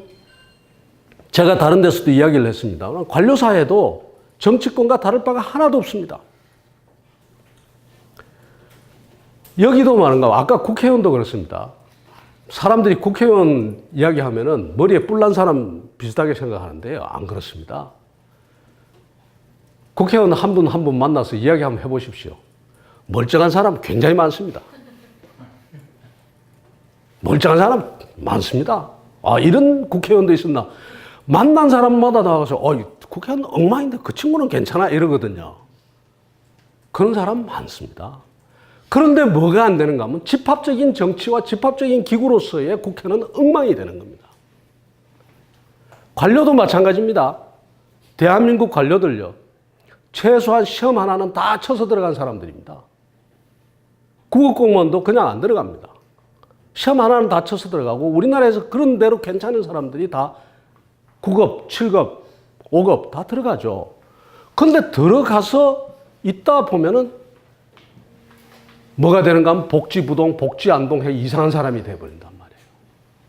그 이유가 뭐냐? 관료제 속에 들어있는 그 타성이 있는 겁니다. 뭐가 있느냐? 제가 다른 데서도 소개한 이야기입니다만 제 이야기가 아니라 제가 소스를 밝힙니다. 진대재 장관이 한 이야기입니다. 진대재 정통부 장관 한 분이 하도 저한테 인상적인 이야기가 돼서 제가 잊어버리지 않고 기억하고 있는데 제가 굉장히 궁금하지 않습니까? 삼성전자 사장하다가 장관이 됐으니까 뭐가 다른가? 정말 묻고 싶지 않습니까? 딱 물었어요. 삼성전자 사장하다가 장관이 되는 게 어떠냐? 그러니까 두 가지가 다르다는 거예요. 그럼 두 가지가 뭐가 다르냐? 하나는 삼성이 있을 때는 미래를 생각하느라고 과거 생각할 시간이 없었대요. 어제 뭐 했지? 그저께 뭘 개발했지? 어떻게 하면 지금 저 경쟁업체들하고 지금 새로운 반도체를 가지고 어떻게 또 그거 고민하느라고 어제 뭐 했는지 다 잊어버렸다. 근데 장관이 돼가지고 와서 관료들 보고 자기 입장을 딱 보니까 과거 생각하느라고 미래 생각할 시간이 없다. 그 왜 그러냐? 워킹데이 250일쯤 되는데 100몇십 일을 누가 나와도 감사를 한다. 감사원에서 감사하고 국회에서 국정감사하고 오라 가라. 국회 가서 하도 화가 나서 계속해서 3년 전, 2년 전 거 당신 말이야 정통부에서 뭐 했냐 물으니까 좀 언짢았겠지. 존경하는 의원님, 그때는 제가 장관 아니었습니다. 이랬다가 반 죽을 뻔했대요.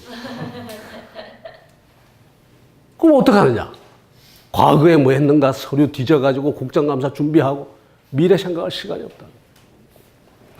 또 하나 뭐가 다릅니까? 그랬더니 하는 말이 일반 기업체에서는 10가지 일을 하면 9개 시원찮은 거 뭐 이렇게 실패하다가도 하나 대박을 터뜨리면 그 대박 터뜨린 거 가지고 부장도 되고 이사도 되고 사장도 됐다. 근데 이 관료사에 와서 보니까 10가지 일을 하는데 9가지 대박을 터뜨리는데 하나 이상한 거 좀 잘못해버리니까 목이 날아가 버린다.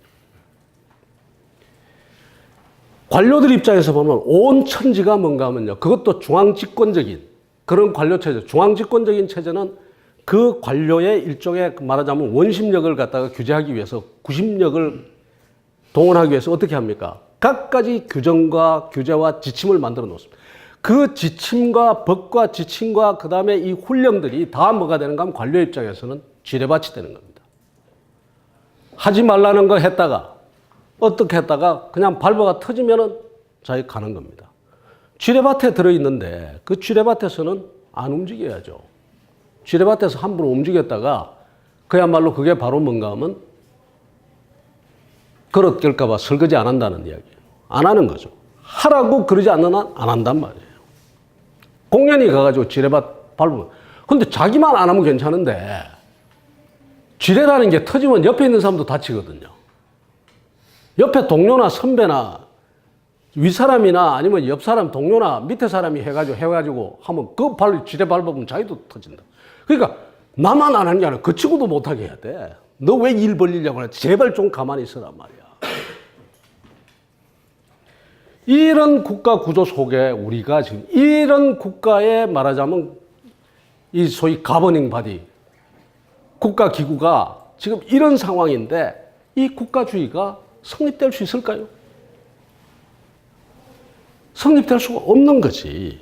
그런데 지금 그것이 우리 사회에 있는 거예요. 그러니까 이 잘못된 국가 체계가 잘못된 국회제도와 잘못된 관료제도와 어차피 작동하기가 힘든 이 국가주의 체제가 어떤 문제를 일으키는가 하면은 우선 우리 사회에서 일어나고 있는 수많은 결정들을, 수많은 문제들을 제대로 다루지를 못하고 있는 겁니다. 앞서 제가 말씀드렸죠. 글로벌 분업 체계가 지금 굉장히 바뀌고 있다. 산업 구조가 그만큼 빠르게 지금 바뀌어야 된다는 이야기인데 우리 정치권에서 대한민국의 산업 구조를 어떻게 바꿀 것인가에 대해서 글로벌 분업 체계에 맞는 산업 구조를 어떻게 바꿀 것인가를 이야기하는 걸 여러분 본 적이 있습니까? 매일 하는 이야기가 너 당신 말이야 누구하고 밥 먹었지? 둘이 친한 사이 아니야? 너 왜 이 사람하고 이 사람하고 밥 먹었어? 당신 어디 전화했지? 전화했을 때 말이야 이렇게 가가지고 압력 안 넣었어? 이거 하느라고 바쁜 거예요. 진짜 해야 될 일, 이 우리의 산업 구조를 갖다 어떻게 변경하고, 그 다음에 우리 인력 양성 체계를 어떻게 바꿔가지고 지금 정말 급한 거 아닙니까? 여러분들 어떻습니까? 우리가 4차 산업 어쩌고 저쩌고 하면은 인력 구조가 어떻게 돼야 될까요? 말하자면 아주 고도의 기술을 가진 기술 인력이 소위 지식 노동자, 지식 근로자의 숫자가 많아져야 되겠습니까? 적어져야 되겠습니까? 당연히 많아져야 되죠. 미국이다, 독일이다, 이런 나라들이 전부 말하자면 지식 근로자의 숫자가 점점 늘어나서 그 폭이 지금 커지고 있습니다. 근데 한국은 여기 변화가 없거든요. 지식 근로자와 지식 노동자가 안 나온다고요. 왜 안 나오느냐? 지식 노동자와 지식 근로자의 그 양성 체계가 어떻게 해야 되는가 하면, 어디서 이 사람들을 키워야 되는가 하면, 대학이나 이런 데서 키우지만 이건 약과고, 어디서 키워야 되는가 하면 현장에서 키워야 되는 겁니다. 산업체들이 자기 종업원들을 교육시키고 이렇게 해야 되거든요. 근데 한국의 그 산업 근로자들을 고용하고 있는 고용 주체가 누구냐? 대부분 중소기업들이죠. 대기업이 가진 대기업에 종사하는 근로자는 아주 작은 포션이란 말이에요. 중소기업들이 엄청나게 많은 근로자들을 고용하고 있는데, 그 근로자들을 자기가 지금 고용하고 있는 그 근로자나 노동자들을 지식 근로자, 지식 노동자로 만들기 위해서 투자를 하고 그렇게 하느냐? 안 합니다. 왜? 해서 지식 근로자와 지식 노동자로 만드는 순간에 이 사람은 어디로 가버리는가 하면 다른 데 스카웃돼서 가버리거든요. 그러니까 안 하죠. 그래서 우리는 지금 그런 지식 근로자, 지식 노동자가 늘어나는 것이 거의 정체 상태예요. 다른 나라는 엄청나게 빠른 속도로 늘어나고. 이거 말해도 왜 그런 나라는, 특히 독일 같은 데는 왜 늘어나냐? 소위 말해서 대기업에 종사하나 2차 밴드, 3차 밴드 협력회사에 종사하나 임금 격차가 별로 없거든요.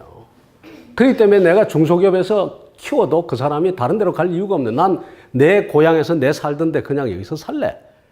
그리고 그 회사에 계속 근무를 하는데 우리는 그냥 스카웃돼 가버리는 거예요. 그러니까 이 모순된 구조를 어떻게 고칠 것이냐를 가지고 우리 정치하고 정부에 있는 사람들이 얼마나 고민을 하죠? 별로 고민 안 하는 것 같단 말이에요. 문제를 문제로 보지 않아요. 하나 예를 들면요. 세월호 사건이 일어났지 않습니까? 온 국민이 피눈물을 흘렸어요. 그 온 국민이 피눈물을 흘렸으면은 그게 상응하는 뭔가 조치가 있어야 될까요? 그 조치라는 건 뭔가 하면 우리의 연안 여객선들이 세월호 같은 연안 여객선이 더 이상 다니지 말도록 하든가 해야 되겠죠. 지금도 20년 넘은 연안 여객선들이 그대로 다니고 있습니다. 왜? 단 한 사람도 보다 좋은 선박이 다닐 수 있는 그 구조를 만드는 이야기는 안 하고 있거든요. 오로지 뭔가 하면 문제가 생기면 그 문제를 가지고 상대를 찌르는 무기로 쓰지 그 문제를 해결하려고 그러지 않는다고요. 그러다 보니까 어떤 일이 벌어지느냐. 이 어마어마한 규모의 벌크선인 스텔라 데이지오 같은 게 남대서양에서 그대로 세월호 사건 있고 난 다음에 침몰했지 않습니까? 선원이 그대로 다 죽었습니다. 8명이. 숫자가 작으니까 문제가 안 되는 거지. 근데 그 선원들 얘기가 너무나 무섭지 않습니까? 지금 저는 벌크선을 타고 나가는 사람들이 다 하는 말이 목숨 걸고 나간다는 겁니다. 지금도. 여기에 대해서 우리가 뭘 했죠, 그동안? 국회는 뭘 하고 있고 정부는 뭘 하고 있죠? 문제를 문제로 삼지를 않는단 말이에요. 심지어 터진 문제조차도 그 문제를 상대를 찌르는 무기로만 삼지 않는단 말이에요. 그러니까 소위 말하는 결정 행위를 안 하는 거예요. 해야 될 문제를 의제로 삼지도 않고 거기에 대해서 결정도 안 내리고 무결정, 무의사결정으로 이렇게 나간다. 뿐만 아니라 아까 정부의 국가의 결정이라는 것은 시의적절하게 내려야 되는데 이거 보십시오.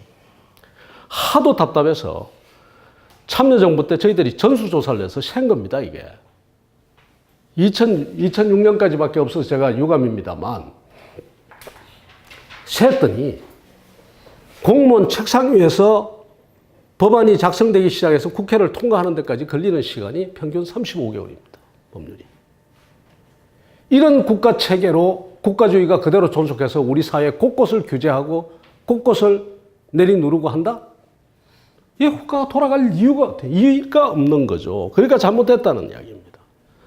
뿐만 아니라 시민사회나 시장 세력이 엄청나게 성장했지 않습니까? 성장하다 보니까 뭐도 떨어져 버린가 하면 국가가 그런 이해관계자들로부터 떨어져서 자율적으로 결정을 내리는 자율성.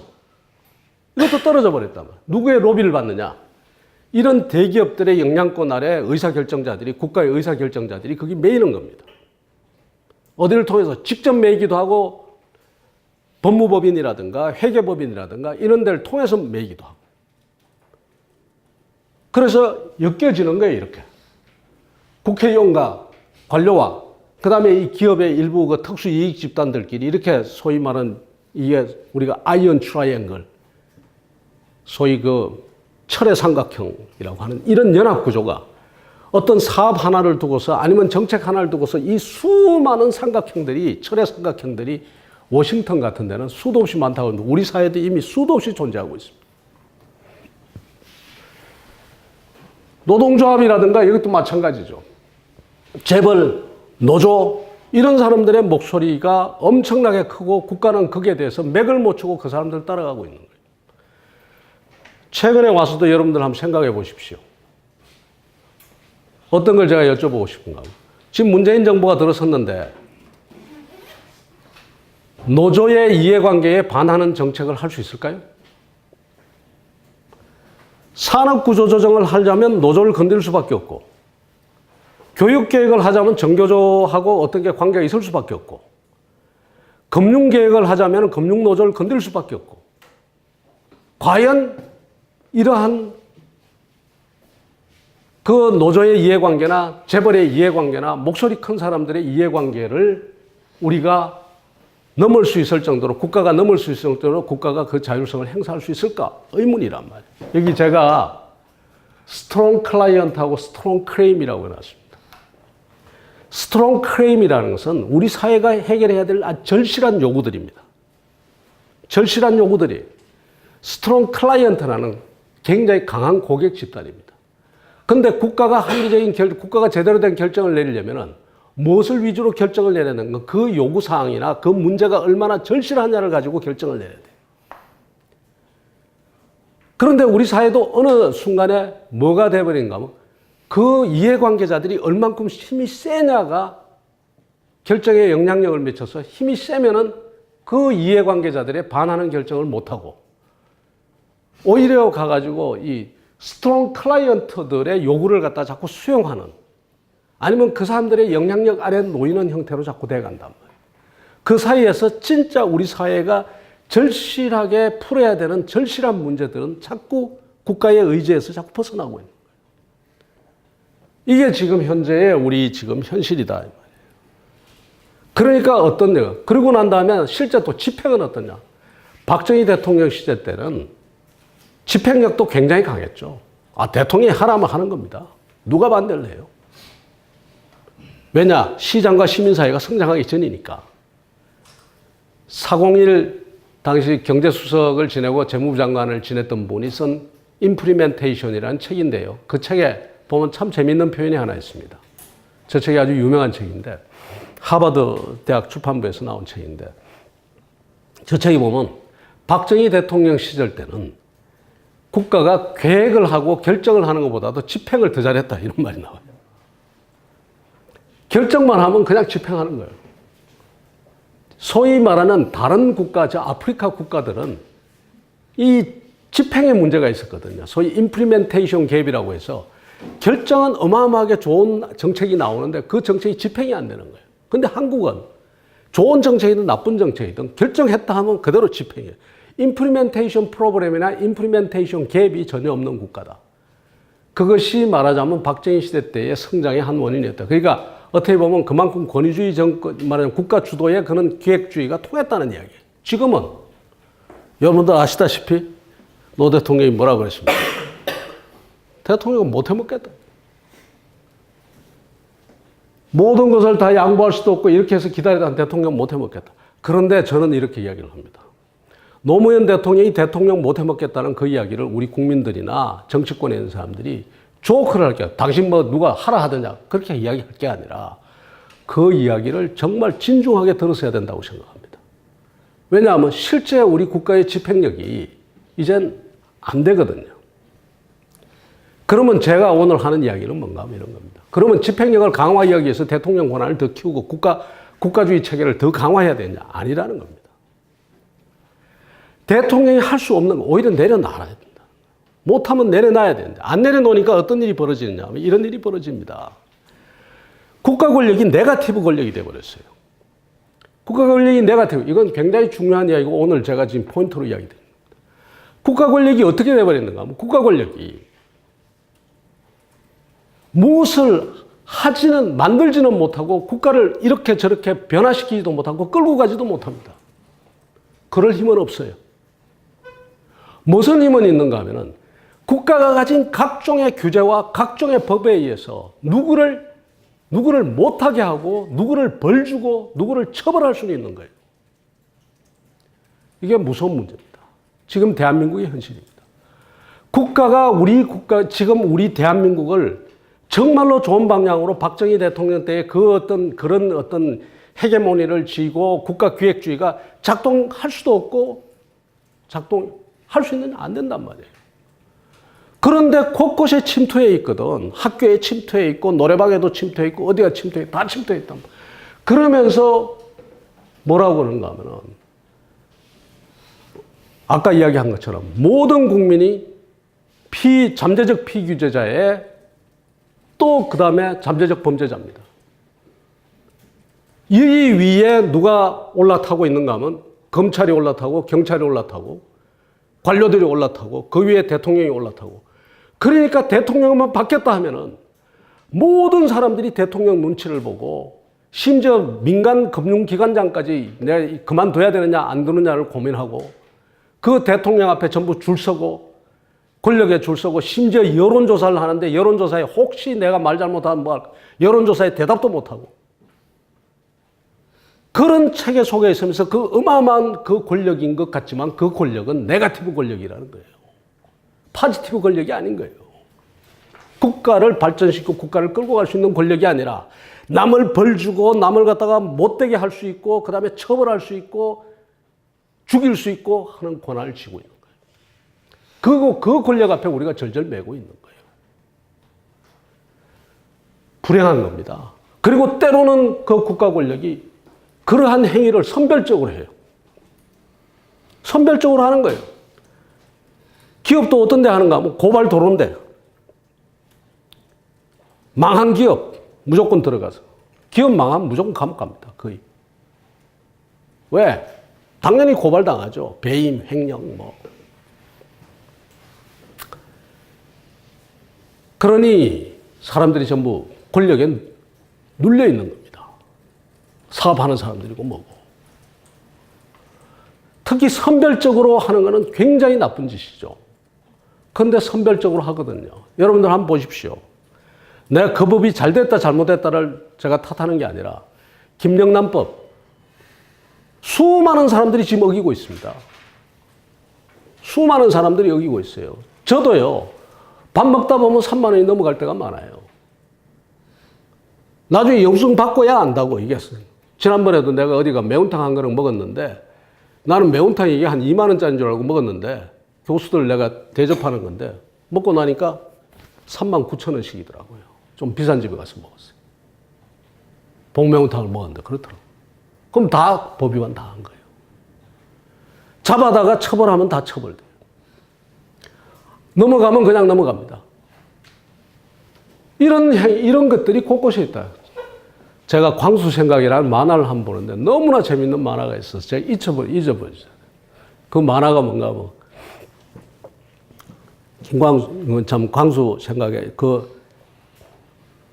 어떤 사람이 운전하고 가는데 다른 차가 빨리 달리니까 자기도 빨리 막 쭉 따라가는데 순경이 잡았어요.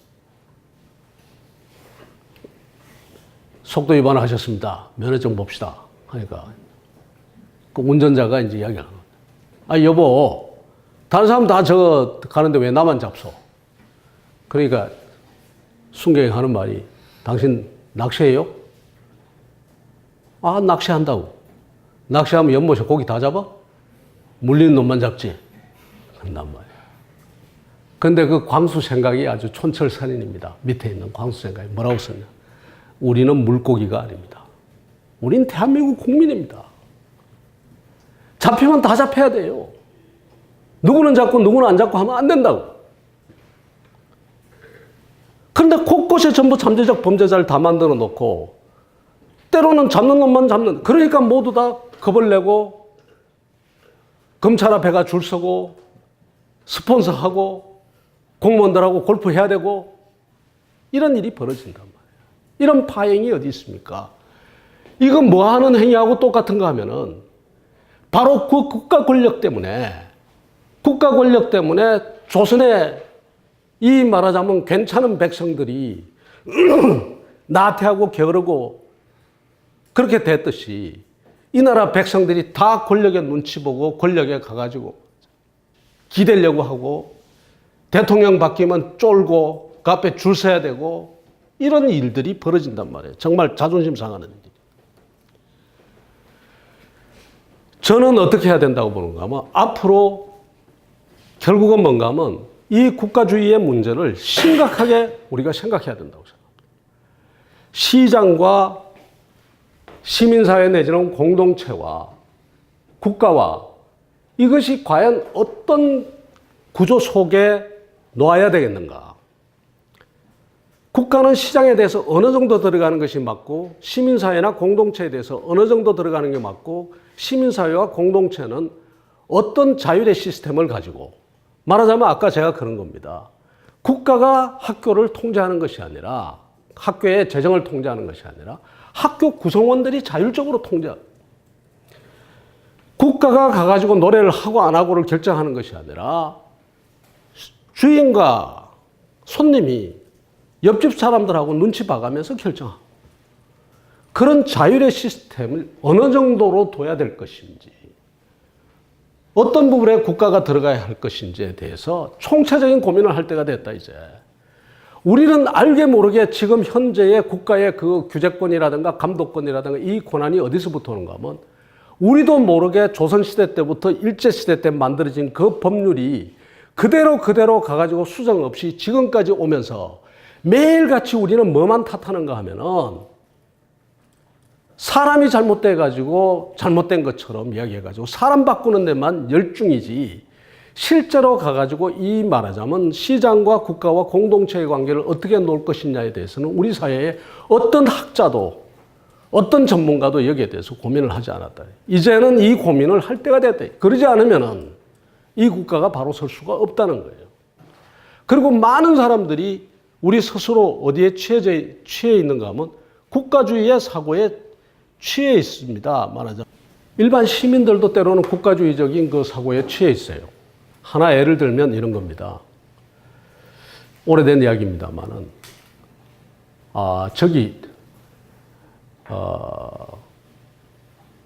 TV에서 토론을 하는데 저보고 나오라고 하는데 뭔가 하면 공무원 이래서 되나 뭐 이런 거랍니다. 그래서 그게 뭐냐 그랬더니 공무원들이 기강이 빠져가지고 제대로 일을 안 하고 있다는 거예요. 그러면서 이제 그 토론에 들어가기 전에 그 몇 가지 사례를 먼저 방송하고 그 다음에 토론을 시작하겠다고 하는데 그 방송이 이런 사례다라고 이야기를 하는 거예요. 그건 무슨 사례냐 보니까 평창에 강원도 평창군에 건설 쓰레기 투기가 막 일어나는 거예요. 트럭이 와가지고 막 부어놓고 도망가는 거예요.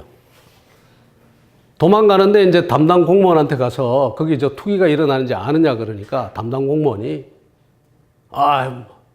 잘 모르고 있다. 이 공무원이 그것도 모르냐 이게 이제 이제 뉴스입니다. 그 다음에 시화호 그 고기 잡아서 먹으면 안 되잖아요. 시화호에서 고기를 잡아 파는 사람이 있어.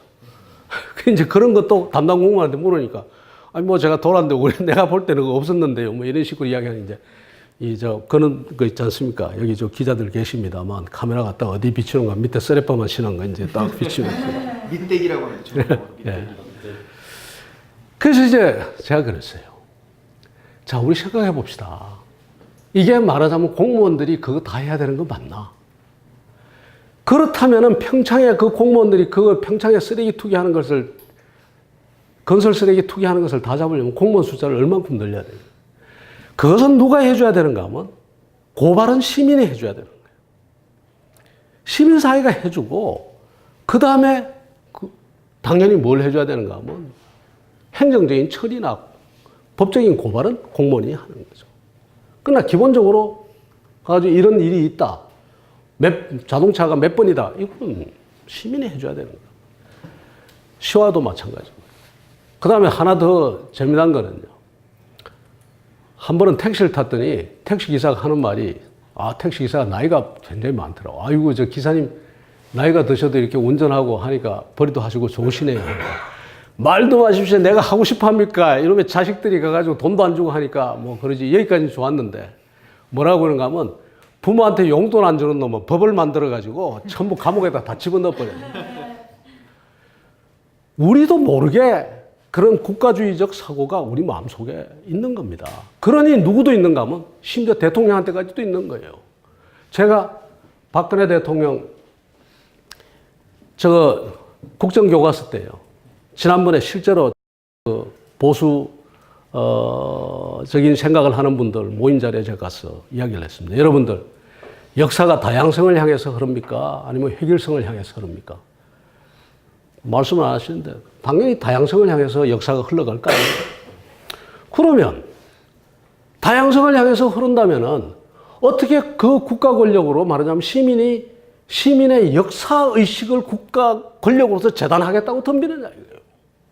어떻게 감히 그런 생각, 그럴 수 있다라고 생각하는 것 자체가 비정상 아닙니까? 어떻게 사람의 생각을, 역사관을 갖다가 국가 권력으로 너는 이렇게 생각하라라고 이야기를 해줬어요. 말도 안 되는 것을 하는 거예요. 그리고 그 국회의원들이 그걸 보고 있어요. 이게 무슨 이야기인가 하면 아직도 이 나라가 그야말로 국가주의적 사고가 일제시대 때, 조선시대 때 있던 그 사고가 그대로 지금 이어져 나오고 있는 거예요. 당연히 어떻게 해야 되느냐. 만일에 말하자면 진보적 역사관이 싫다면 어떻게 해줘야 되는가 하면은 보수적 역사관이 이래서 좋다 아니면 이것이 옳다라고 하는 논리와 그걸 만들어서 싸워줘야 되는 거지. 말하자면 지적인 그런 싸움을 해줘야 되지. 이것을 법으로 강제해서 그렇게 편의주의로 갈 일이 아니잖아요. 근데 우리가 곳곳에서 아까 이야기한 것처럼 그렇게 한다고요. 부모한테 용돈 안 주는 놈은 뭐 법을 만들어서 감옥에다 집어넣어 버렸는데 이런 생각을 나도 모르게 하고 있다. 그리고는 뭔가 하면은 권력으로 권력을 적폐청산도 마찬가지지. 권력으로서 검찰 권력을 치는데 새로운 검사들을 앞세워서 옛날 가가지고 잘못된 검사들 친다? 그 검찰은 검찰 권력이라는 것은 기본적으로 국가 권력이 약해지고 국가 권력이 합리적으로 행사될 수밖에 없고 우리가 검찰 권력 앞에 겁나지 않는 체제가 되면 검찰은 저절로 말하자면 그 검찰은 제대로 된 검찰이 되는 거지. 모든 국민을 잠재적 범죄자로 다 만들어 놓고 그래서 검찰의 눈치를 볼 수밖에 없는 그 체계를 만들어 놓고 검사를 100번을 바꾼다고 해서 그것이 바뀌겠냐. 천사를 갖다 앉혀도 그 천사는 3일 뒤면 부패한단 말이에요. 그렇다면 기본적으로 생각해야 될 것은 뭔가 하면 이 국가주의의 문제, 우리 국가의 권력이 과연 어디까지 가야 되느냐에 대해서 심각한 고민이 있어야 되지 않겠냐. 이거 없어지기 전에는 대한민국의 새로운 어떤 권력의 재편이라든가 그 다음에 정말 우리 공동체와 우리 국가 전체를 위한 권력의 운영이 저는 안 될 것이다 이렇게 보는 겁니다. 그래서 이 문제를 한국 정치를 바로잡는 중대한 하나의 과제 내지는 고민거리로 한번 던져보는 겁니다. 그리고 이 이야기를 사람들이 받아서 좀 많이 해줬으면 좋겠어요. 특히 누가 해줘야 되느냐. 국회의원들 욕할 거 없습니다. 국회의원들 바쁩니다. 매일같이 싸우느라고. 데일리 팔리틱스 무시할 수 없습니다. 자기들의 이해관계가 걸린 거니까 밀고 누가 해줘야 되는가 하면 언론이 해주고 시민사회가 해주고 특히 지식인들이 해주고 그렇게 해줘야 되는 겁니다. 그렇게 해주지 않고서 정치인들 보고 뭐 잘못했다 이렇게 이야기할 수도 없는 거고요. 그러니까 저를 포함한 이 말하자면 대한민국 지식인들의 일종의 도덕적 해이 이것이 이때까지 와서 우리 국가를 이렇게 만들었다고 생각을 합니다. 지금부터라도 이 문제를 놓고서 깊이 고민을 해야 되겠다 이렇게 생각합니다. 자, 여기서 마치겠습니다. 오늘 감사합니다. 참여 이야기를 어떻게 하면 참여를 시키겠고 그 다음에 어떻게 하면 시민사회가 제대로 움직이죠. 굉장히 어려운 문제입니다. 답이 없고요. 제 역시 지금 저 역시 뭘 하고 있는데 시민들을 이끌어내고 참여를 시키기가 어마어마하게 힘든 거예요. 근데 기본적으로 이것도 일종의 보면 우리의 잘못된 오늘 그 이야기를 안 했는데 레짐이죠, 레짐. 일종의 레짐으로 이제 자리 잡고 있는데 국가가 모든 걸 다 해준 거예요, 어떻게 보면. 그것도 처벌해주고 심지어 그것까지 해준 거야. 말하자면 최근에는 없어졌지만 남편이 바람 피우고 아내가 바람 피우는 것까지 간통죄를 만들어 가지고 국가가 처벌해주고 이제 그렇게 한 거예요. 그러니까 이 시민사회가 내가 나서 가지고 문제를 해결해야 되겠다라고 하는 것을 상당히 말하자면 그 에너지를 국가가 뺏어간 거예요. 실제 내가 이 문제를 해결하지 않으면 안 된다라고 하는 생각이 별로 없어요. 국가가 해주겠지. 그리고 내가 아니라 다른 사람이 해주겠지. 이런 이제 문화가 존속하고 있는 데다가 그 다음에는 오늘 잠깐 이야기하고 말았습니다만 저한테는 노동시간의 문제가 굉장히 큰 문제예요, 우리 사회에. 노동시간과 그 다음에 자녀 양육의 문제가 엄청나게 큰 문제가 돼가지고 우리가 어떤 공익적인 활동이라든가 시민으로서의 그 역할을 하기가 너무 힘든 구조로 돼 있는. 실제로 우리가 노동시간이 2100시간의 평균, 독일이 1400시간이란 말이에요. OECD 평균이 지금 1560시간 정도 되는데 거기에 비해서 지금 500시간 정도가 더 많은 거예요. 그러니까 그렇다면 거기다가 커뮤팅 타임이 출근에 드는 그 시간이 세계에서 멕시코나 이런 나라 빼놓고 가장 높은 나라 중에 하나예요. 굉장히 그 출퇴근이 험한 나라예요. 그러니까 사람이 지쳐버리는 거예요. 지쳐버리니까 여기서 내가 뭘 더 집에 가서 그냥 눕기 바쁘고 씻고 그냥 자기 바쁘고 밥 먹고 나오기 바쁘고 아이들도 전부 가가지고 공부하기 바쁘고 애들 그 돌보고 그 케어하기 바쁜데 이 뭘 할 수 있겠냐. 이런 구조가 이제는 우리가 생각해 볼 수 있는 것이 이제 이것이 어차피 줄어들 거예요. 노동시간도 줄어들 수밖에 없고 지금. 뭐 이런 구조로 돼 있고 그 다음에 여러 가지 이제 복지라든가 이런 것이 갖춰지면서 조금씩 이제 그런 여유가 생기는 거죠. 그러니까 그런 부분이 생기면서 조금 나아지지 않을까. 거기다가 내가 해결하지 않으면 안 된다라는 의식이 이제 좀 더 들어가야 된다. 그러려면 국가가 손을 떼야 될 부분이 많다는 거죠. 제가 일일이 다 이야기를 드리지 않겠습니다만 그런 것이 있고 그 다음에 국가주의 이전에 조선시대는 내 편의대로 그냥 조선시대라고 이야기를 했습니다. 그 이전에도 역시 이제 말하자면 물론 봉건제 권력 분산 체제지만 여전히 지배적인 그 권력으로서 내리누르는 그런 체제가 계속되어 왔다고 저는 봅니다. 그러니까 이제 편의적으로 그냥 조선시대 제가 하기 좋은 말로 그냥 잡았지 그 특별한 의미는 없고요. 그 다음에 대안이 뭐냐? 저는 자율체제입니다. 자율체제가 더 확대돼야 된다는 거죠. 아까 이야기하는 것처럼 아까 대의민주제 이야기를 하셨는데 대의민주제 자체가 지금 문제가 있다는 게 제 인식입니다. 그리고 이게 지금 작동하기가 쉽지 않다. 특히 국가주의적 사고가 지배하는 국가에 있어서의 의회는 더더욱 작동하기가 어렵다. 그렇기 때문에 이것은 권력의 분산을 통해 가지고 밑으로 내려주거나 아니면 아예 국가의 개입 부분을 줄이면은 그만큼 의회가 자기 할 일이 이제 더 좁아드니까 그나마 작동하게 되지. 지금과 같이 이 중앙 집권적 그리고 국가주의적 체제 속에서의 의회는 더 이상 작동하기가 힘든다. 이거는 뭐 정말 저는 그렇다고 생각합니다. 그렇기 때문에 스스로 의회가 의회답고 싶으면은 권력을 내려놔야 된다. 권력을 내려놓고 지방으로 내려보내고 옆으로 보내고 아래로 보내고 그 다음에 실제로 국가 권력 그 자체의 개입 부분을 정말 합리화해서 줄이고 이렇게 가야 된다. 제가 이 부분은 나중에 제일 마지막에 제가 이번 강의를 통해서 제가 가장 강조할 부분이 뭔가 하면 보충성의 원칙이라는 겁니다. 나중에 그 저 이야기 드립니다. 보충성의 원칙이라는 건 국가가 과연 어디까지 개입해야 되느냐의 문제인데 그래서 그 보충성의 원칙을 이야기하면서 제가 다시 한 번 더 이야기를 드리겠습니다만 지금 어쨌든 의회주의 자체의 문제. 그러면 직접민주정치의 문제가 없냐? 직접민주정치의 문제가 굉장히 많죠. 특히 지금 SNS 정치는 아주 잘못하면은 저는 뭔가 하면 제가 그럽니다. 데모크라시가 아니라 디노크라시, DIN, 소음민주주의, 디노크라시가 될 가능성이. 그렇기 때문에 저 같은 사람은 이제 뭘 굉장히 강조하는가 하면 소위 수기민주주의. 이번에 뭐 원자력과 하는 수기형의 사람이 서로 모여서 토론하고 할 이제 그런 걸 굉장히 이야기를 많이 하는데, 그러려면은 뭔가 하면 권력이 분산되지 않으면 안 되거든요. 이 중앙 집권화된 곳에서 수기민주주의라는 한계가 있고, 결국은 권력이 분산된 상태에서의 그 수기가 곳곳에서 수기가 이루어질 수 있도록 하는 것이 중요하지. 그 직접민주정치와 수기는 직접민주정치와 대의민주정치의 중간쯤이라고 볼 수가 있는데, 어쨌든 그 뭐 직접민주정치라고 문제 없는 건 아니다. 저는 그렇게 봅니다. 그 다음에 정부 실패, 국가 실패.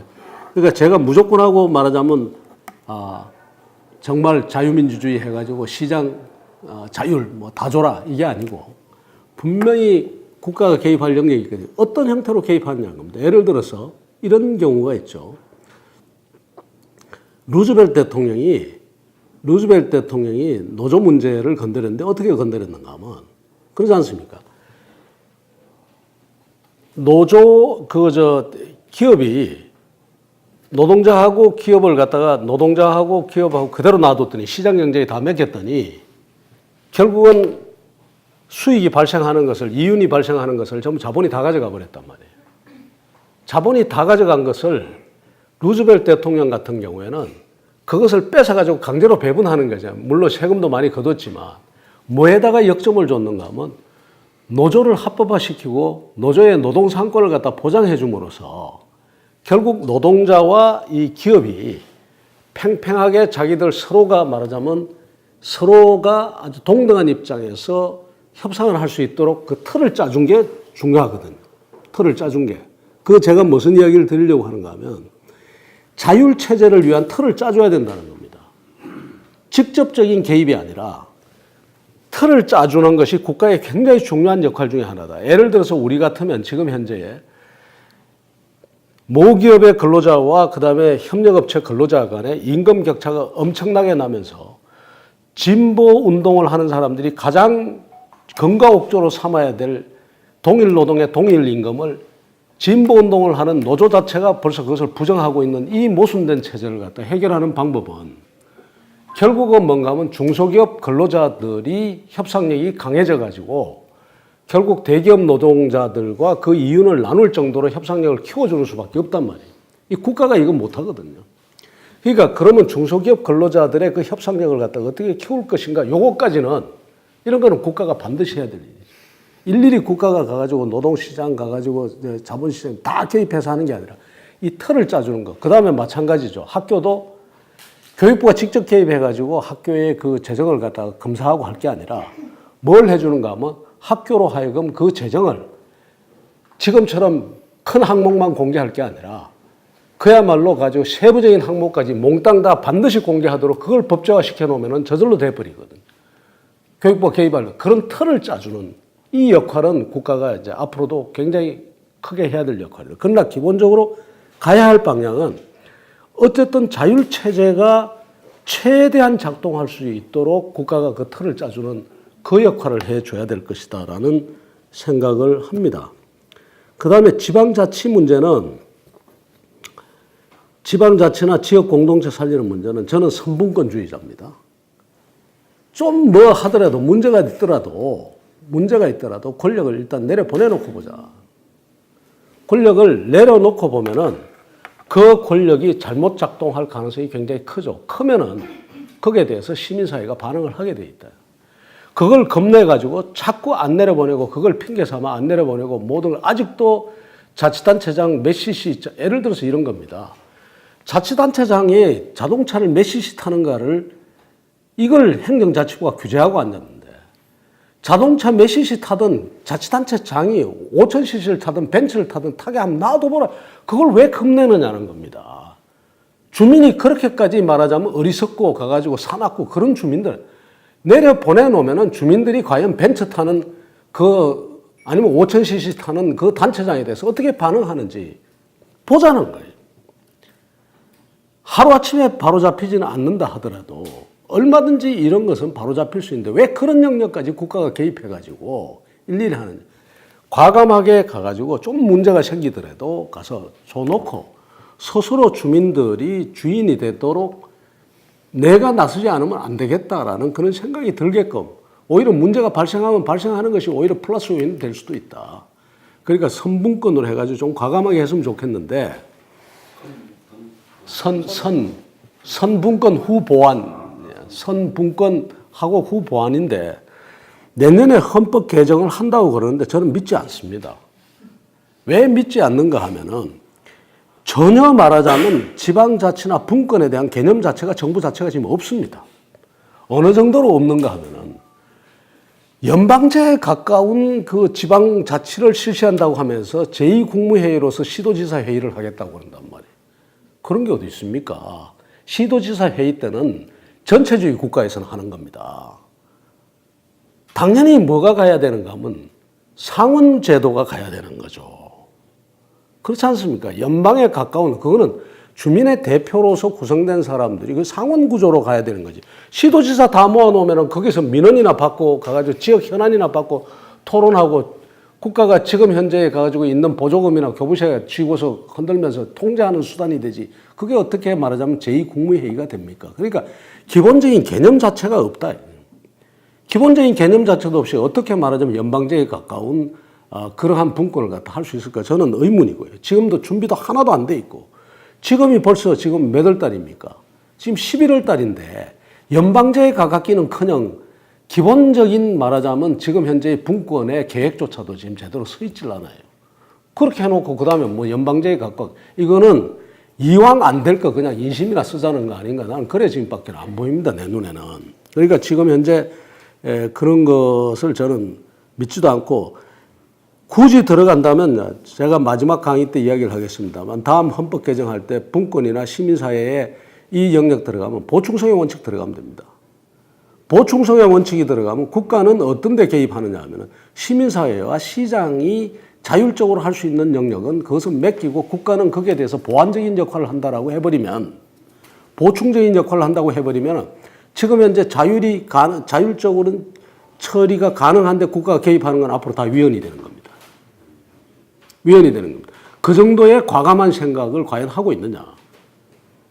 이 보충성의 원칙은 나중에 이야기를 드리겠습니다만 이미 유럽 국가들은 거의 유럽의 OECD의 모든 국가가 헌법에 들어가거나 그렇지 않으면 독립적인 개별법을 통해서 전부 보장하고 일종의 유럽연합이 성립할 때 스스로 다들 자기들끼리 약속한 것이 보충성의 원칙입니다.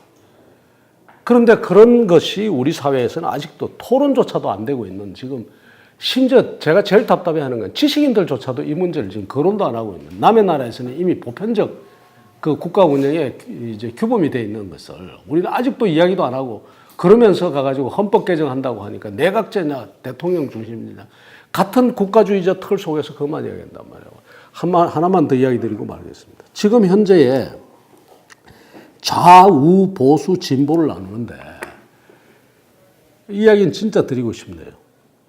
좌도 우도 국가주의입니다. 그러니까 국가주의 좌파와 국가주의 우파와 국가주의 보수와 국가주의 그게 있는 겁니다. 그러니까 지금 완전히 가가지고 지금 현재의 보수는 박근혜 대통령의 국정교과서가 가장 좋은 애지만은 국가주의 속에서 완전히 미화가 되어버렸습니다. 길을 잃어버렸습니다. 박정희 성공신화 같은 그런 데 취해가지고 생각도 없고 아무것도 없고 그게 작동하지 않는 사회에서는 길을 잃어버립니다. 숲속에 돌아버렸어요. 길이 거기서 끝났는데 박정희 때. 그 다음부터는 지금 앞에 길을 못 가고 있는 거예요. 그 다음에 지금 진보나 지금 정부는 어떻게 하고 있는가 하면 여전히 국가주의적인 그거를 그대로 가지고 국가 권력으로서 뭔가 가가지고 이 잘못된 것을 하겠다는 건데 아까 말씀드린 것처럼 국가 권력이 그만큼 강하지를 못하거든요. 시민사회가 시장이 성립됐기 때문에 대통령이 하고 싶다고 해서 마음대로 법이 통과되고 그 다음에 마음대로 무슨 할 수 있는 게 아니거든. 그러니까 뭘 끌어들이는가 하면 나중에 세 번째 주에 이야기할 대중영합주의를 끌어들이는 거예요. 노조를 끌어들이고 그 다음에 시민사회를 끌어들인다고요. 이거는 뭔가 하면은 보수는 길을 잃었고 진보 세력은 국가주의와 대중주의의 결합이라는 굉장히 불안하고 위험한 길을 가고 있습니다. 왜냐하면은 대중주의와 국가주의의 결합은 세계 역사상 성공한 적이 단 한 번도 없습니다. 아시다시피 가장 대표적인 게 아르헨티나의 페론입니다. 그리고 이것은 실패하게 되는 경우에는 수십 년 그 사회에 그 사회를 동강내면서 이념 분쟁을 일어나게 하면서 가는 것이 그것이 세계 역사입니다. 이때까지. 그 대중주의와 국가주의의 결합이라는 것이. 그만큼 위험한 길을 지금 가고 있다는 겁니다. 보수는 길을 잃었고 그 다음에 진보는 지금 현재 국가주의와 대중주의의 결합이 나는 굉장히 위험한 길을 가지고 있고 여기서 우리가 다시 이야기해야 될 것은 그러니까 저보고 묻습니다. 나는 국가주의 자체에 문제가 있고 될 수 있으면 자율체제를 최대한 어디까지인지는 모르지만 하여튼 자율체제를 좀 더 강화하는 방향으로 가자고 하는데 우리 보고 묻는 거예요. 너 좌파야 우파야? 너 진보야 보수야? 그래서 제가 내가 뭐라고 대답을 해야 되겠냐. 이쪽도 아니고 저쪽도 아니죠. 그건 내 생각. 나는 가장 기본적인 생각 자체가 벌써 이 사람들은 국가주의의 틀을 가지고 이야기하는데 나는 그 자체가 마음에 안 드는데. 그래서 제가 뭐라고 대답하겠냐 하니까 대답하라는 겁니다. 빨리 지금. 이 편인지 저 편인지. 그러니까 내가 대답 못한다고 그러죠. 대답 못한다고 그러니까 그럼 도대체 너는 뭐냐? 회색 분자냐? 뭐냐? 그러는데 회색 분자도 아니고 디멘션이 다른 거죠. 디멘션이 다른 건데 어떻게 하든지 저는 아까 거듭 말씀드립니다만 좀 더 자율적인 체제가 가능한 영역은 자율적인 영역으로 가고 그 자율적인 영역이 안 되는 부분에 국가가 들어가는데 그 자율적인 영역이 되는지 안 되는지는 뭔가 모르게 선 조치를 해보자 말이에요. 선. 그리고 문제가 생기면 그때 가서 오히려 보완을 하더라도 지금은 좀 더 가보자. 학교도 학생과 교직원과 교수들한테 한 맡기고 정말 입시제도 같은 것만 국가가 어쩔 수 없이 관여한다 하더라도 그건 재정 문제 맡기고 그 다음에 시장에 있어서도 정말 가가지고 노조 문제도 중소기업 노조들 지금 자꾸 억제하고 말하자면 정부가 이상하게 이때까지 그래 왔거든요. 노조라면 무조건 누르려고 하고 그게 아니고 정말 한번 해보자. 중소기업 노조들도 노동협의회 정도는 다 구성할 수 있도록 의무화 시켜주고 그런 건 국가가 할 일이죠. 그러면 그 협의회를 통해 가지고 정말로 가가지고 저는 체제 아니십니까? 독일처럼 산별교섭 체제로 들어가면 산별교섭 체제 안에서 누가 누구를 규제하는가 하면 중소기업 노동자들이 대기업 노동자들을 규제합니다. 왜 네가 많이 가져가려고 해? 우리도 나도 좀 먹고 살자. 그렇게 한단 말이에요. 그럼 산별교섭을 해가지고 임금을 몽땅 가가지고 종합적으로 원래 임금은 몇 퍼센트 해놓고 전체 기업이윤의 몇 퍼센트라든가 이렇게 해놓고 그걸 갖다가 이렇게 나누는 거죠. 이렇게 가야 되는데 우리가 지금 그래 안 된다. 이런 형태로 여러 가지 새로운 틀들을 고안해서 좀 더 자율적인 것이 형성되는 구조로 가는 것을 한번 해보자. 오늘 다 이야기를 못 드리겠습니다만. 제가 또 있으니까. 예.